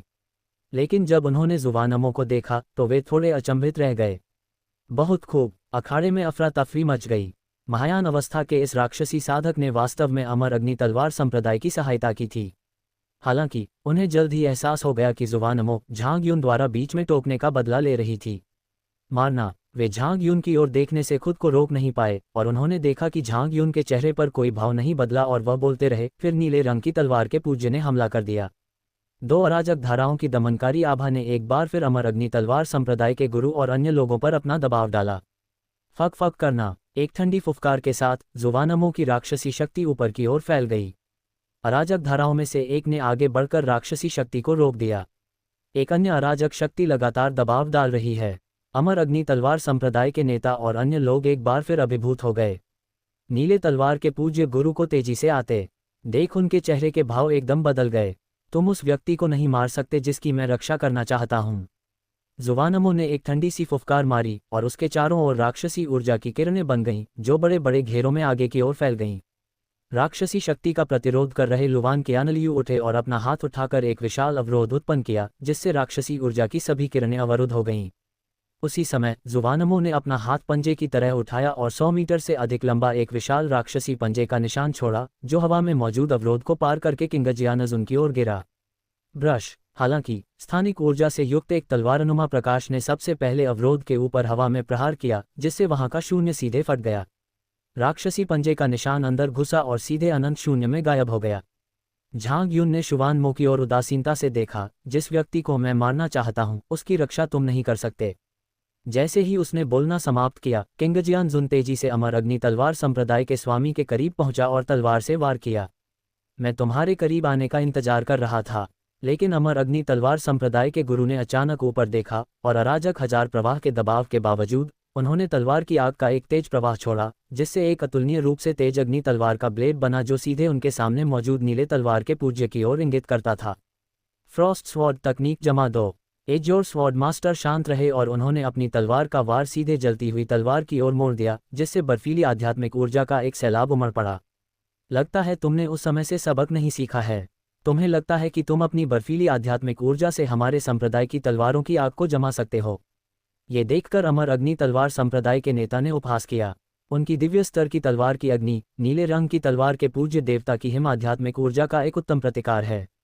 इसी हरकत से उसने उस समय किंग जियानजुन को बुरी तरह घायल कर दिया था।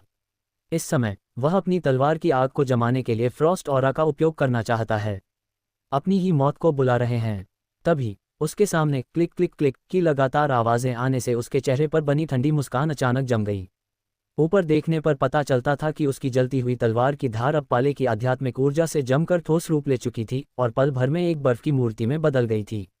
यह अमर अग्नि तलवार संप्रदाय के नेता अविश्वास से देख रहे थे, लेकिन जल्दी ही संभल गए। तुमने सफलता प्राप्त कर ली। मरना! इसके जवाब में एज्योर स्वॉर्ड मास्टर ने सीधे तलवार से प्रहार किया। नहीं! अमर अग्नि तलवार संप्रदाय के नेता के चेहरे के भाव एकदम बदल गए। वह भागना चाहता था, लेकिन लुवान क्यानलियू के दमनकारी आभा के कारण वह हिल भी नहीं पा रहा था। बूम! किंग जियानजुन की तलवार से वह सिर पल भर में 2 टुकड़ों में कट गया। खून के छींटे उड़े और आत्मा का एक अंश तेजी से लाश से बाहर निकल आया। हालांकि किंग जियानजुन के शरीर से बर्फीली आध्यात्मिक ऊर्जा का एक विस्फोट हुआ, जिसने शेष आत्मा को हवा में ही जमा दिया और एक बर्फ की मूर्ति का रूप ले लिया। बूम! जैसे ही एज्योर स्वॉर्ड मास्टर ने अपनी तलवार के मूठ से बर्फ की मूर्ति को हल्के से छुआ, बर्फ की मूर्ति चकनाचूर हो गई और उसके भीतर बची हुई आत्मा विलीन हो गई। अमर अग्नि तलवार संप्रदाय के नेता का पुनर्तः नाश हो चुका है। विशाल चौक एक पल के लिए शांत हो गया। अध्याय 547 योग्यता टोकन। वह मर गया। एक शीर्ष स्तरीय शक्ति के नेता की सचमुच यूं ही मृत्यु हो गई। वहां मौजूद सभी किसान कांप उठे, विशेषकर उसके बगल वाले अंतरिक्ष यान पर। सुंदर वस्त्रों से सजी और तरह तरह के गहनों से लदी मैडम हुआ पूरी तरह से अवाक रह गईं। क्या चल रहा है? अमर अग्नि तलवार संप्रदाय के गुरु, जो सुरंग में उनके साथ बातचीत और हंसी मजाक कर रहे थे, वे अचानक ऐसा कैसे कर सकते हैं? जोंग जोंग मास्टर, मदद करना, मदद करो, मैडम हुआ... ... नीचे बचे हुए अमर अग्नि तलवार संप्रदाय के साधक भी अचंभित थे और वे सभी मदद के लिए अपने बगल में स्थित अंतरिक्ष यान में बैठी उसकी ओर देखने लगे। और पीछे हट जाओ। मैडम हुआ के चेहरे के भाव बदल गए और उन्होंने तुरंत अपने अधीनस्थों को आदेश दिए। अंतरिक्ष यान तुरंत दूर चला गया। अब भी मदद मांग रहे हैं? अगर आप चाहते हैं कि मैं जल्दी मर जाऊं तो बस कह दीजिए।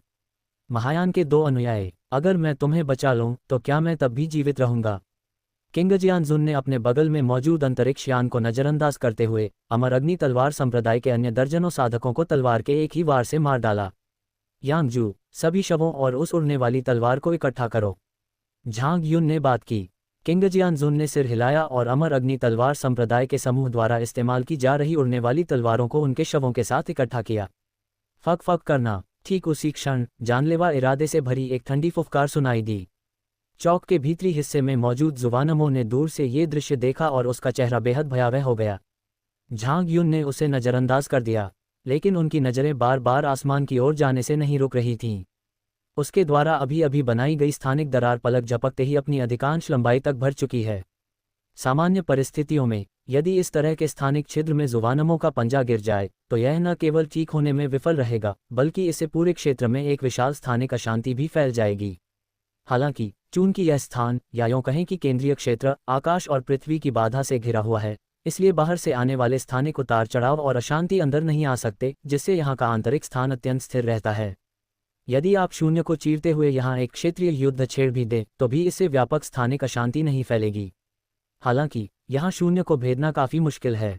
बाहर झांग युन अपनी सर्वशक्तिमान अमर तलवार के एक ही प्रहार से आसानी से शून्य को भेद सकता था, लेकिन यहाँ इसके लिए काफी ताकत की आवश्यकता होगी।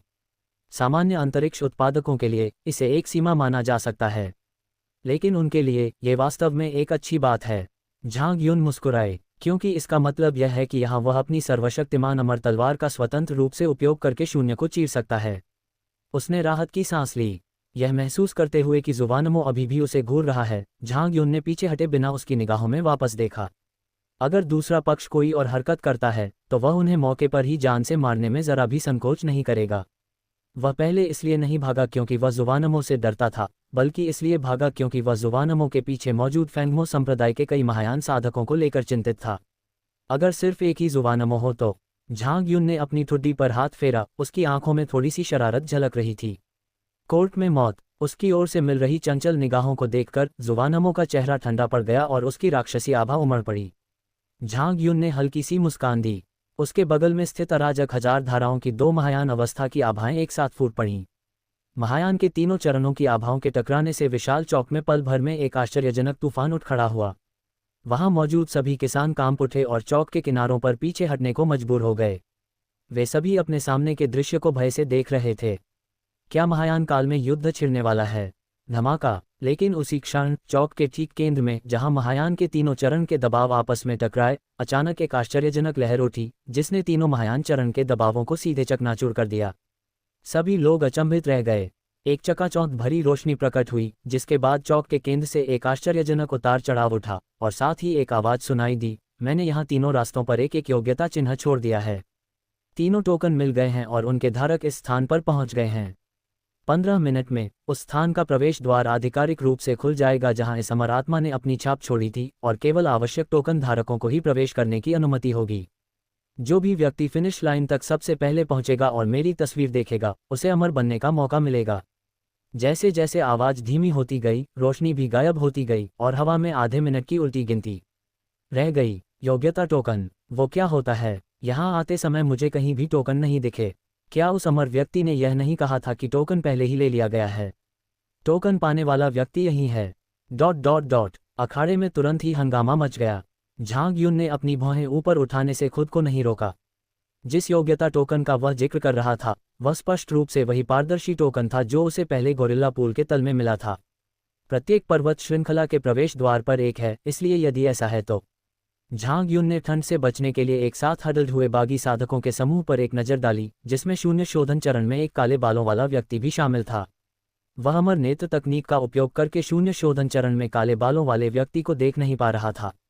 अगर वह गलत नहीं था तो उनमें से एक टुकड़ा उसी के पास होना चाहिए। ये सुनकर काले बालों वाले व्यक्ति की आंखों में उत्साह और घबराहट की एक झलक स्पष्ट रूप से दिखाई दी।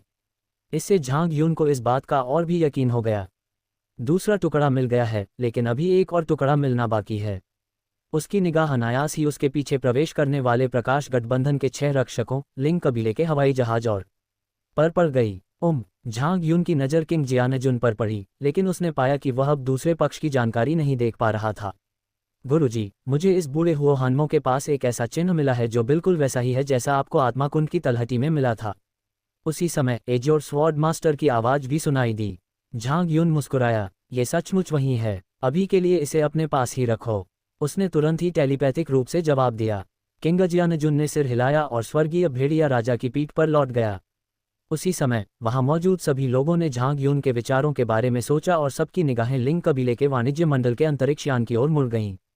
अमर अग्नि तलवार संप्रदाय और लिंग कबीले के वाणिज्य मंडल के प्रवेश करते ही अमर लोगों की आवाज़ सुनाई दी, जिससे ये प्रबल संकेत मिलता है कि संभवतः इन दोनों शक्तियों में से किसी एक के पास कोई प्रतीक चिन्ह है। लिंग कबीले के व्यापारी संघ की मैडम हुआ को भी इस बात का एहसास हुआ और उनका चेहरा बदल गया। उन्होंने जल्दी से साधकों से कहा, ये टोकन हमारे पास नहीं है। भला किसान इस बात पर कैसे विश्वास कर सकते थे? सबसे महत्वपूर्ण बात यह है कि फिलहाल वे केवल लिंग कबीले के वाणिज्य मंडल से ही निपट सकते हैं। जहां तक झांग युन और किंग जियानजुन की बात है, जिन्होंने अमर अग्नि तलवार संप्रदाय से सब कुछ ले लिया था, उन्होंने उन्हें नज़रअंदाज करना चुना। ये टोकन लिंग कबीले के व्यापारी संघ के पास होना चाहिए। धमाका! जुवानमो के मन में भी यही विचार आया और उसकी महायान स्तर की राक्षसी शक्ति सीधे अंतरिक्ष यान की ओर बढ़ गई। अंदर से भिन-भिना रहा है। पूरे अंतरिक्ष यान ने तुरंत अलार्म बजा दिए और एक सुरक्षात्मक अवरोध खड़ा कर दिया, जिसने अस्थायी रूप से जुवानमो के दबाव को रोक दिया।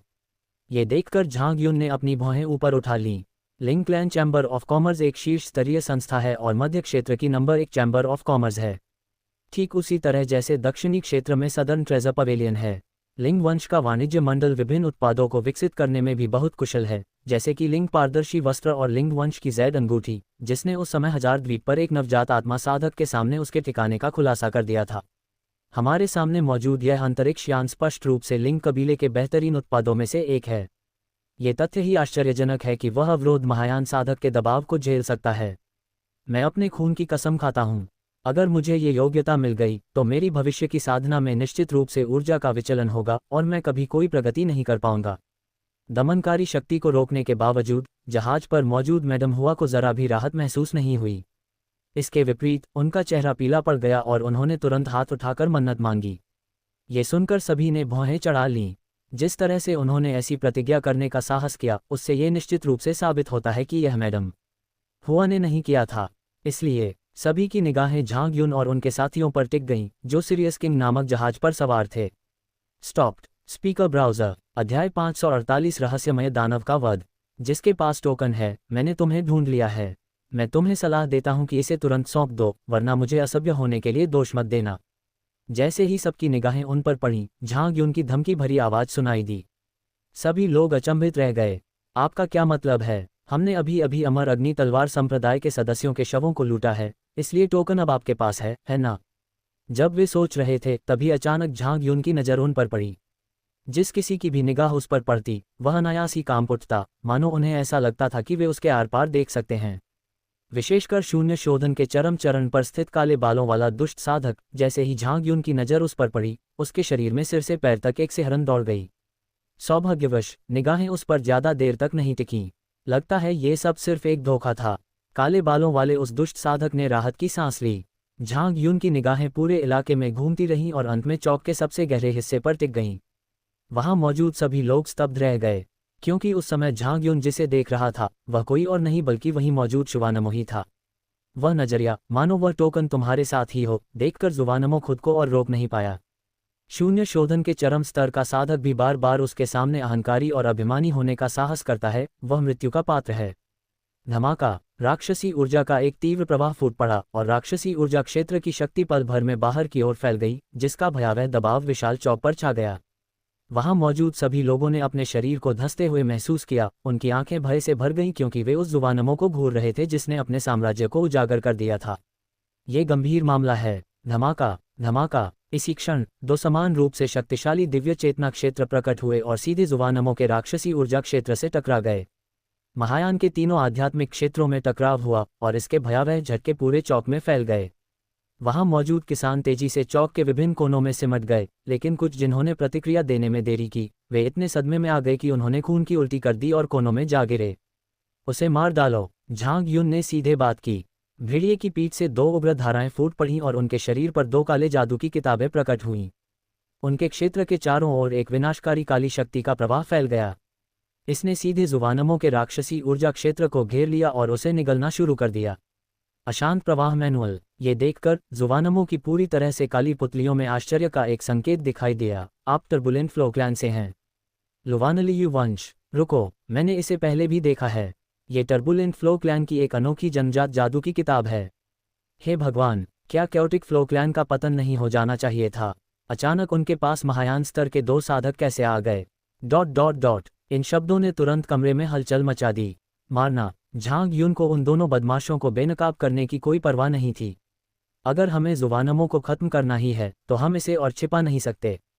लुवान लियू कबीले के पूर्व नेता लुवान कियान लियू 7 इमॉर्टल्स बुक की आत्मा द्वारा वश में किए जाने से पहले ब्लैक क्लैन के सदस्य थे। ब्लैक वेन का black codex chaotic flow clan की 7 नसों में सबसे शक्तिशाली माना जा सकता है, क्योंकि इस कोडेक्स के कारण वूश वूश वूश झांग युन की निगाहों के सामने दोनों अराजक धाराओं ने अपनी जादुई पुस्तकें खोलीं और पुस्तकों से अनगिनत तलवारों की रोशनी निकली, जिसने जुवानमो के राक्षसी ऊर्जा क्षेत्र पर बमबारी की। प्रत्येक तलवार की रोशनी में काफी शक्ति समाहित थी, साथ ही उसे ढंकने वाले राक्षसी ऊर्जा क्षेत्र की विनाशकारी शक्ति भी थी। जुवानमो का राक्षसी ऊर्जा क्षेत्र पल भर में कांप उठा। धमाका, धमाका, उन दो अराजक धाराओं ने अपने लाभ का पूरा फायदा उठाते हुए अपनी जादुई पुस्तकों को एक बार फिर से खोला और दो विशाल सुनहरे मुट्ठी के निशान छोड़े।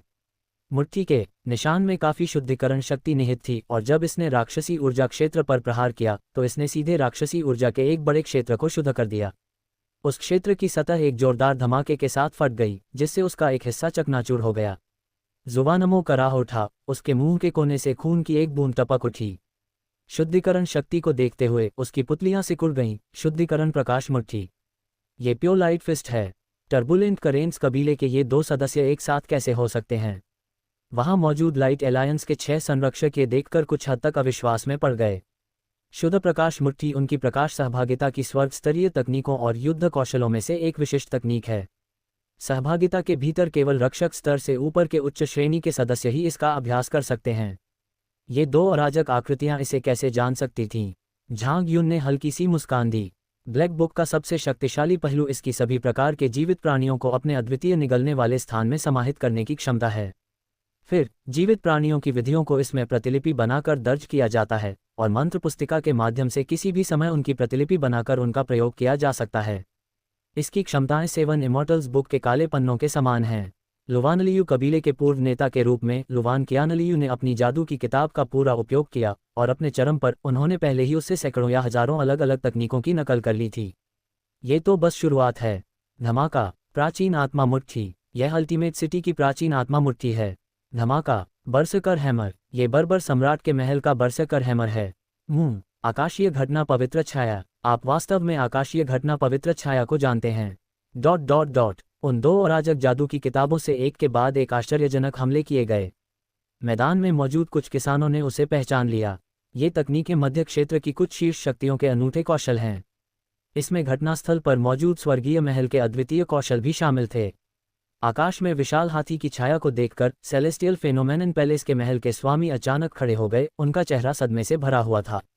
सेलेस्टियल फेनोमेनन सेक्रेट शैडो एक उच्च कोटि की मार्शल आर्ट है जो उनके सेलेस्टियल फेनोमेनन पैलेस से लुप्त हो चुकी है। उनके पूर्वजों द्वारा इसके केवल कुछ अंश ही छोड़े गए थे और उनकी पीढ़ी में ये पूरी तरह से लुप्त हो गई है। यहाँ तक कि सेलेस्टियल फेनोमेनन पैलेस का पैलेस मास्टर भी इसकी साधना नहीं कर सका। मेरे सामने खड़ा यह अजन भी सचमुच जानता है कि इसे कैसे करना है। Boom boom boom. वहां मौजूद असंख्य साधकों के सदमे के बीच हमलों की एक श्रृंखला ने राक्षसी ऊर्जा क्षेत्र को पूरी तरह से नष्ट कर दिया। पफ! जुवानमो को करारा झटका लगा, उसने मुंह भरकर काला खून थूका और चौक के सबसे निचले हिस्से में गिर पड़ी। दोनों अराजक धाराएं बिना किसी हिचकिचाहट के आगे बढ़ीं। काले जादू की 2 किताबों पर 2 शुद्धिकरण मुठ्ठियां, जो अभी अभी मुक्त हुई थीं और शुद्धिकरण शक्ति से भरी हुई थीं, फिर से प्रकट हुईं और नीचे स्थित जुवानमो पर जोर से गिरीं। राक्षसी शक्ति से ग्रसित लोगों से निपटने में शुद्धिकरण की शक्ति सबसे घातक होती है। हुर्रे! तभी एक गहरी गर्जना गूंज उठी।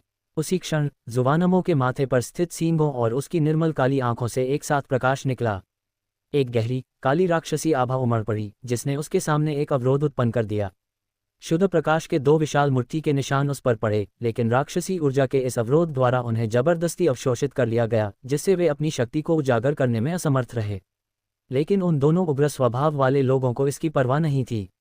उन्होंने सीधे अपनी काली जादू की किताबें खोली और उन्हें कचरे की तरह जमीन पर पटकने के लिए तरह तरह के तरीके अपनाए। बहुत शोरगुल! जुवानमो के माथे पर मौजूद सींगों और उसकी काली आंखों से लगातार काली रोशनी निकल रही थी, जिससे राक्षसी ऊर्जा अवरोध लगातार बढ़ रहा था।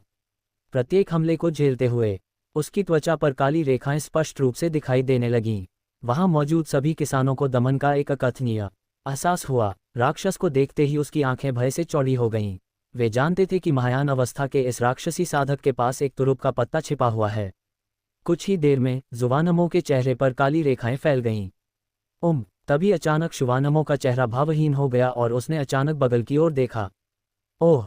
हमें देख लिया गया! एक असहाय सी आवाज सुनाई दी।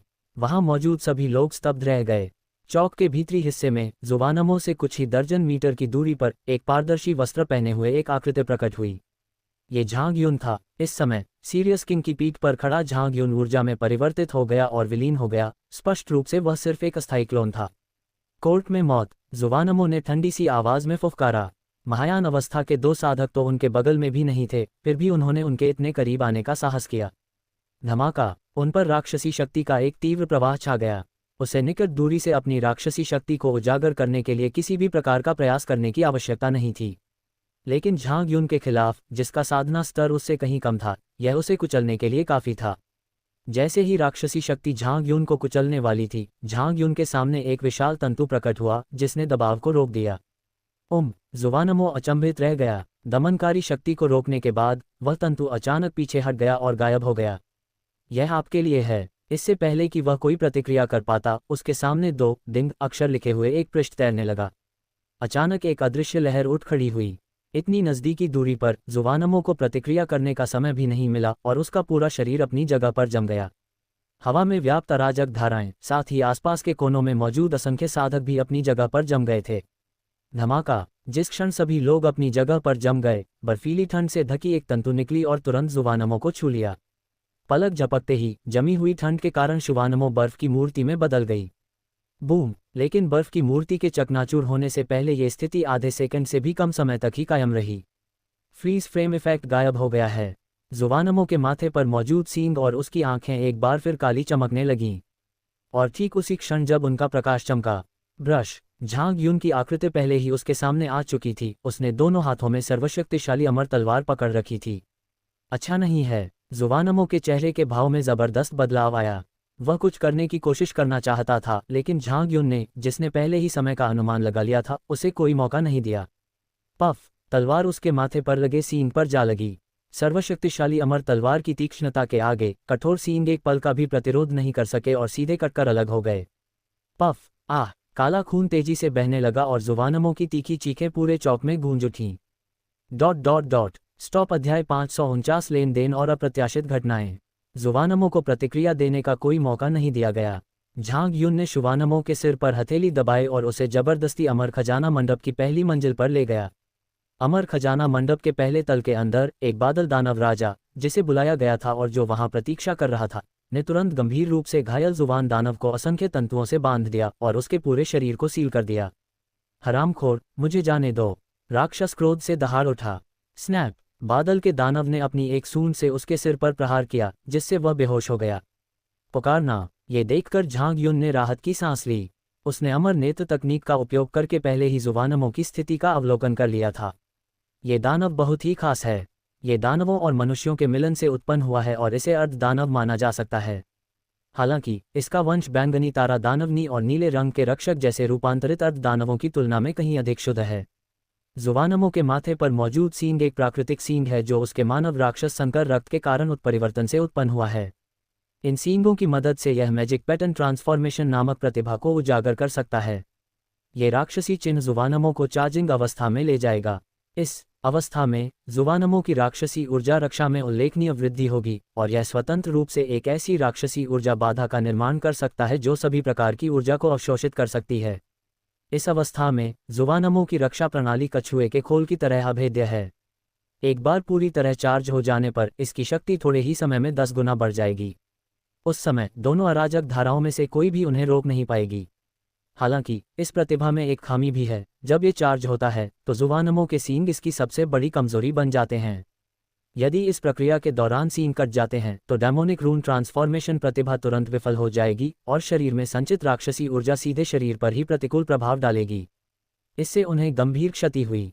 झांग युन ने जानबूझकर 2 अराजक हजार धाराओं की पूरी शक्ति का प्रयोग किया, जिससे जुवानमो को अपनी जन्मजात राक्षसी रून रूपांतरण शक्ति का उपयोग करने के लिए मजबूर होना पड़ा। फिर प्रतिद्वंद्वी के 2 अराजक हजार धाराओं के हमले से विचलित होने का फायदा उठाते हुए उसने निकट आने का अवसर प्राप्त कर लिया। फिर एक खाली पन्ना प्रस्तुत किया गया। जिस क्षण वह गतिहीन हो गया उसी क्षण उसे जुवानमो के पास जाकर उसके सींग काटने का अवसर मिल गया। उसके पास एक बैकअप प्लान भी था।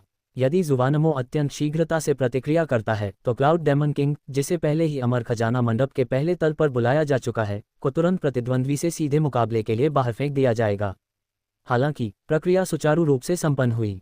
रहस्यमय दानव गणना का समाधान हो गया है। गहरी सांस लेते हुए झांग युन ने तुरंत एक पारदर्शी टोकन निकाला और बुदबुदाया, मैंने तुमसे कहा था कि टोकन तुम्हारे पास है, फिर भी तुम गुस्से का नाटक कर रहे हो। तुम बेशर्म हो। ये सुनकर वहां मौजूद साधकों को आखिरकार होश आ गया। शिवानमो के गायब होने पर सभी साधक स्तब्ध रह गए और उनका मुंह खुला रह गया। महायान अवस्था का एक राक्षसी साधक यूं ही गायब हो गया। हालांकि जिस बात ने उन्हें सबसे ज्यादा भयभीत किया वह थी झांग युन द्वारा अचानक उनके दिमाग को सुन्न कर देना।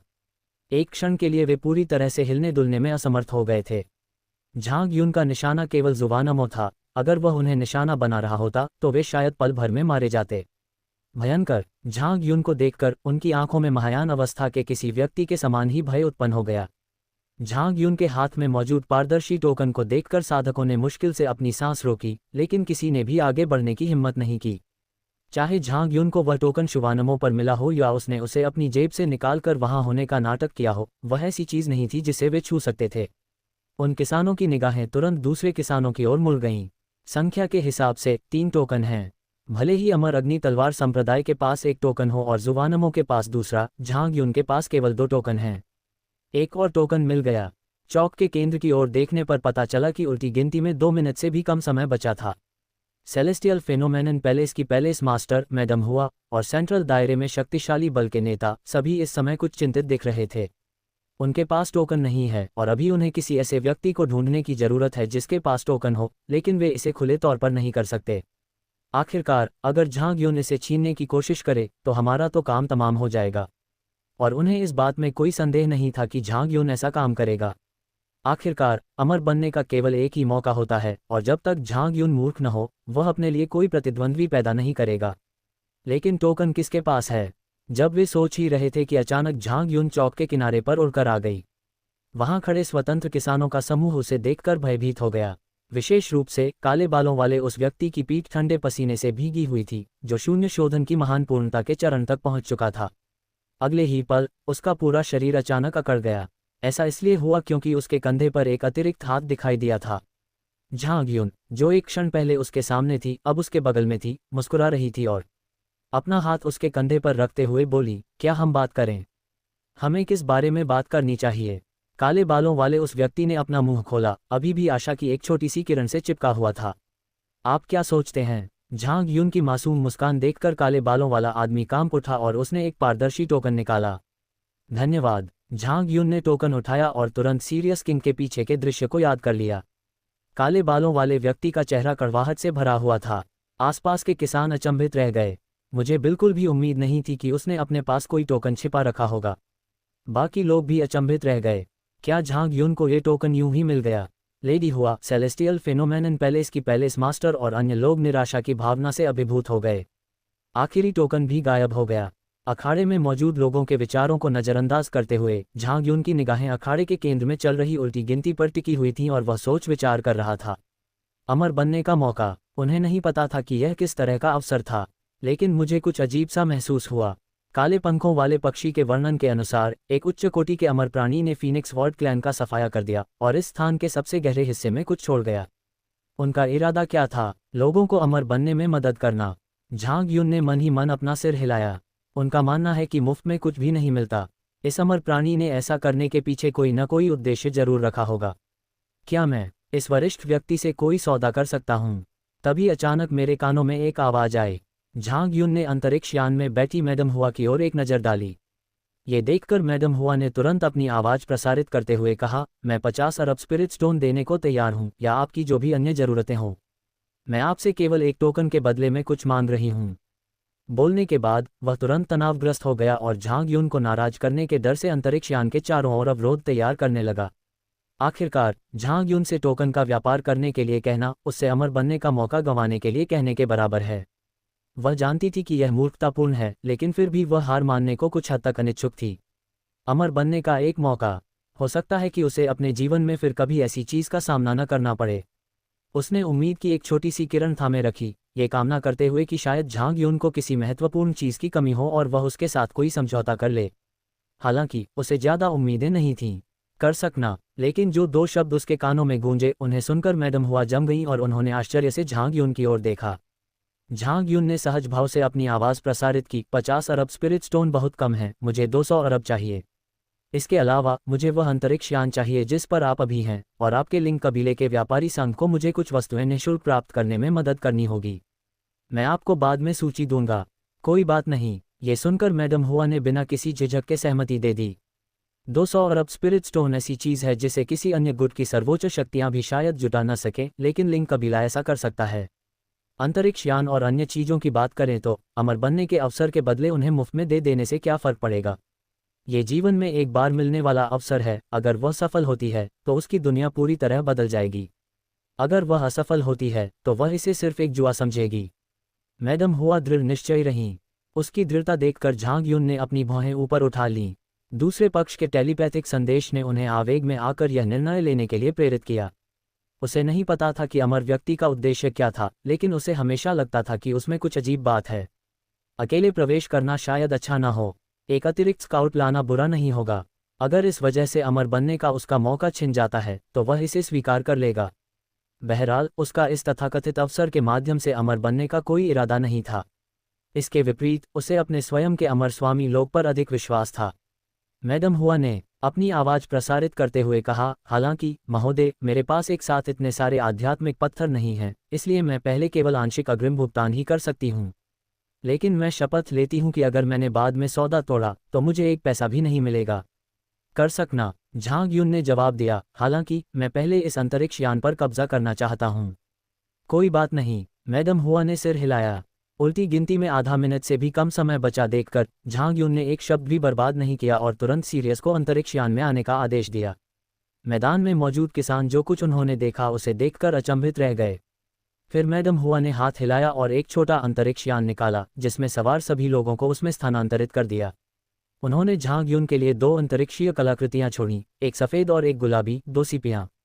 मैडम हुआ ने कहा, वरिष्ठ, इस सफ़ेद सीप में बहुत जगह है। यह विशेष रूप से अंतरिक्ष यान रखने के लिए बनाई गई है। गुलाबी सीप के अंदर मेरी जमा राशि है। झांग यून ने गुलाबी रंग के सीपियों से बने स्थान पर नजर डाली और उसमें मौजूद आत्मा पत्थरों के ढेर को देखकर चौंक गई, जिन्होंने छोटे छोटे पहाड़ बना रखे थे। मैंने कई स्पिरिट स्टोन देखे हैं, लेकिन इतनी बड़ी मात्रा में मैंने पहली बार देखे हैं। एक मोटे अनुमान के अनुसार यह रकम कम से कम अरबों में है।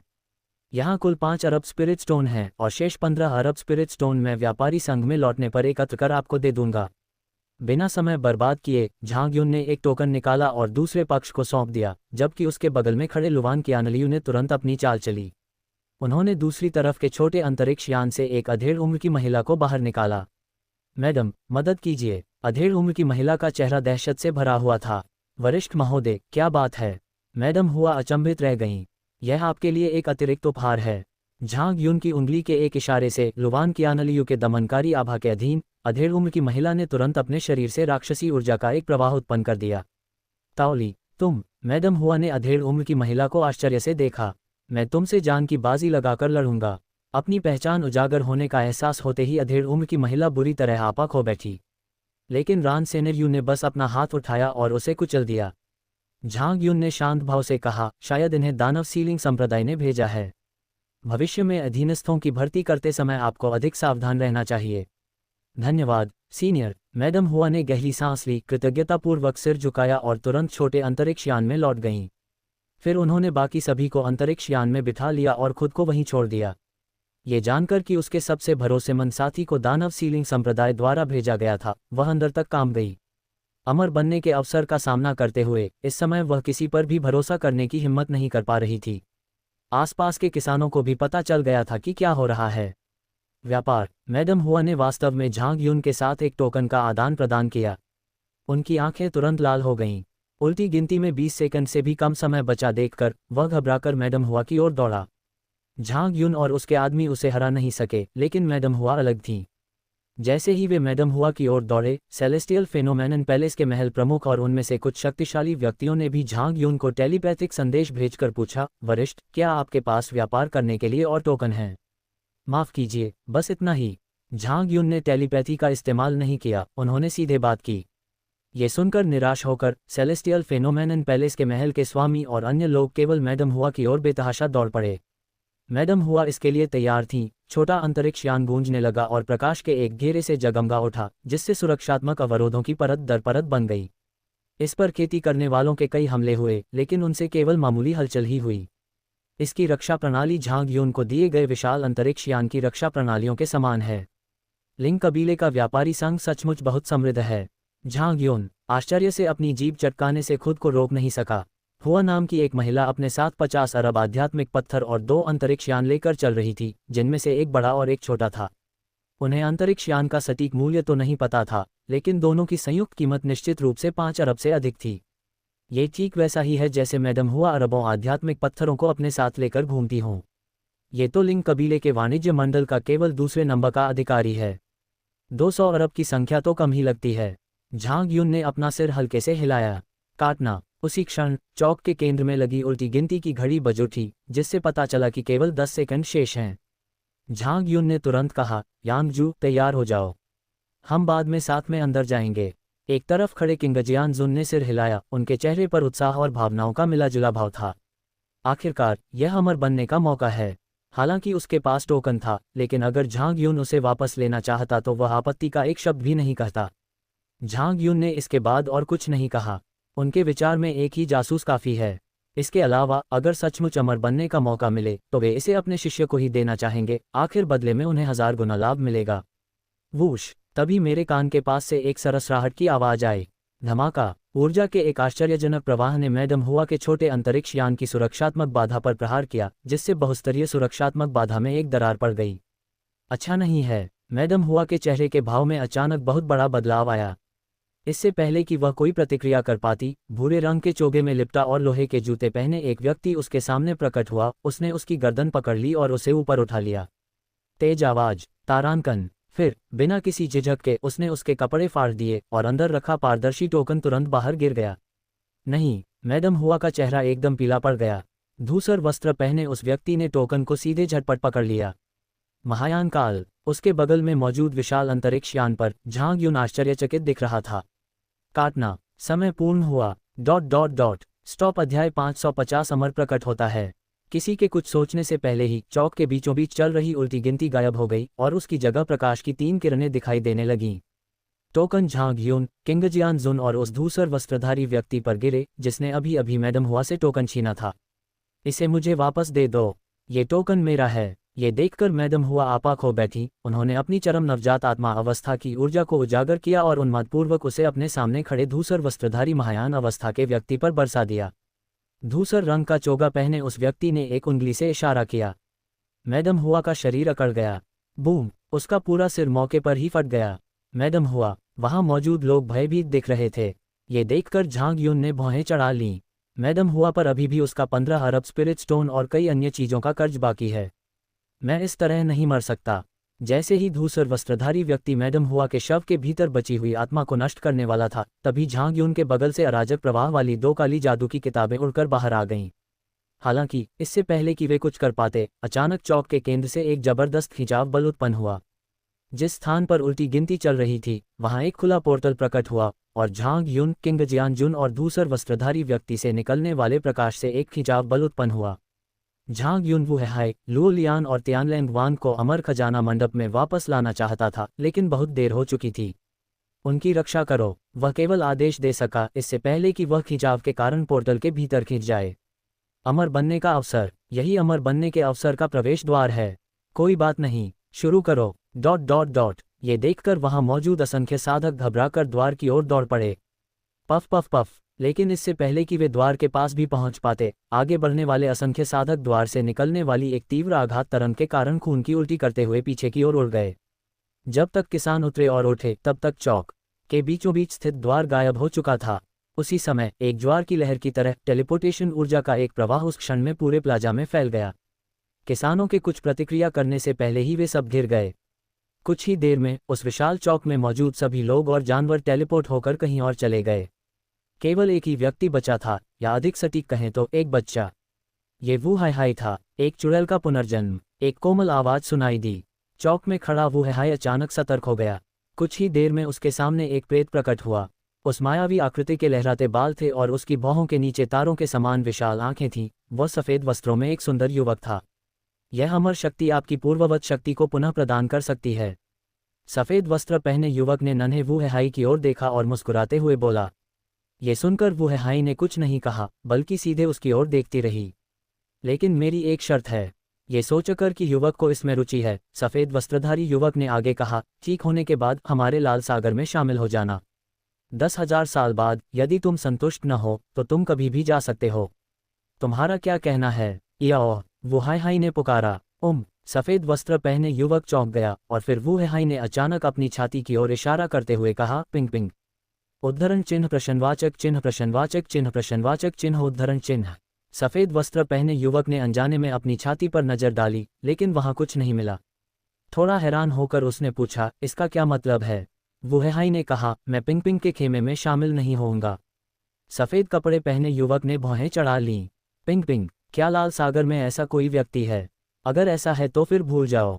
थोड़ा असमंजस में होने के बावजूद सफ़ेद कपड़े पहने युवक वुहाई का मतलब समझ गया और उसने इस मामले पर जोर नहीं दिया। उन्होंने बस इतना कहा, हम भविष्य में फिर मिलेंगे। मैं तब आपको फिर आमंत्रित करूंगा। मुझे उम्मीद है कि तब आप अपना मन बदल लेंगे। इतना कहने के बाद उसने अपना हाथ हिलाया। ऊर्जा सीधे टेलीपोर्टेशन ऊर्जा से घिरी हुई थी और बाहर भेज दी गई थी। Ping ping. उसे जाते हुए देखने के बाद सफ़ेद कपड़े पहने युवक ने उस नाम पर विचार किया। लगता है कि वापस लौटने के बाद मुझे लाल सागर में रहने वाले विभिन्न अमर प्राणियों के बारे में और अधिक जानना होगा। सफ़ेद कपड़े पहने युवक सोच रहा था। उसकी निगाहें शून्य में एक बिंदु पर टिक गईं। चलिए पहले योग्य लोगों से मिलते हैं। जैसे ही उसने बोलना समाप्त किया, वह चौक से गायब हो गया। ... जैसे ही झांग यून ने पोर्टल में प्रवेश किया, उसकी आंखें चमक उठीं। चारों ओर दोबारा देखने पर मैंने खुद को प्रकाश से भरी दुनिया में पाया। उसने चारों ओर नजर डाली। उन्होंने पाया कि एजोर स्वॉर्ड मास्टर और उनके साथ आए धूसर वस्त्रधारी व्यक्ति का कहीं पता नहीं चल रहा था। लेकिन 100 मीटर आगे काले वस्त्र पहने लंबे सुनहरे बालों वाला एक युवक प्रकट हुआ।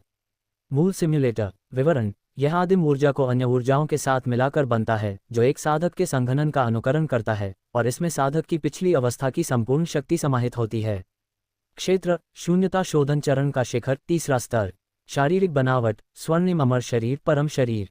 शारीरिक प्रतिभा स्वर्णिम शरीर रूपांतरण। ये क्षमता आपको अपने शरीर के किसी भी हिस्से को अस्थायी रूप से स्वर्णिम शरीर में बदलने की अनुमति देती है, जिससे आपकी रक्षा क्षमता में काफ़ी वृद्धि होती है और आपके आक्रमण में भी वृद्धि होती है। हथियारों को सोने में बदलना। ये क्षमता किसी को अपनी स्वर्णिम अमर शक्ति का उपयोग करके दूसरे के हथियारों को छूने और उन्हें जबरदस्ती सोने में बदलने की अनुमति देती है, जिससे उस पर नियंत्रण प्राप्त हो जाता है। परम शरीर त्रिस्तरीय क्षेत्र आधारभूत स्थापना चरण से शुरू होकर प्रत्येक स्तर में 3 और क्षेत्रों को विकसित करना शामिल है, जिससे उसी स्तर पर दूसरों की तुलना में कहीं अधिक शक्ति प्राप्त होती है। डोमेन गोल्डन बॉडी वर्ल्ड युद्ध में सहायता के लिए हजारों स्वर्णिम शरीरों को बुला सकता है। डोमेन की कमजोरी सोने को संक्षारित करने वाली विधियों के प्रति संवेदनशील। साधना तकनीक स्वर्ण अमर शरीर निर्माण तकनीक ये सर्वोच्च स्तर को अनलॉक कर सकती है, जिससे प्रत्येक प्रमुख स्तर में 3 सर्वोच्च स्तर जुड़ जाते हैं। युद्ध कौशल, golden road, 9 revolutions of golden immortal. कमजोरी, संक्षारक जादुई शक्तियों द्वारा इसका स्वाभाविक रूप से प्रतिकार किया जा सकता है। Peak level 3 रील्म्स। जब झांग युन ने अपनी अमर नेत्र तकनीक का उपयोग करके दूसरे पक्ष की जानकारी का अध्ययन किया तो वह आश्चर्यचकित रह गया। ये पहली बार था जब उसने किसी ऐसे व्यक्ति को देखा था जो उसी की तरह साधना के शिखर पर पहुंच चुका था। हालांकि ये स्वर्णिम अमर शरीर को मजबूत करने की तकनीक। झांग युन ने थोड़ा सा माथा सिकोड़ा, ऐसा लग रहा था कि यह उसकी चरम शारीरिक तकनीक से अलग था। ये स्तर को केवल 3 स्तरों तक ही बढ़ा सकता है। यह उनकी एक्सट्रीम बॉडी टेक्निक से कहीं कमतर प्रतीत होता है। मुझे हराओ और तुम्हें अमर लोगों से मिलने का मौका मिलेगा। तभी काले वस्त्र पहने युवक ने अचानक उसकी ओर देखा और शांत भाव से बोला।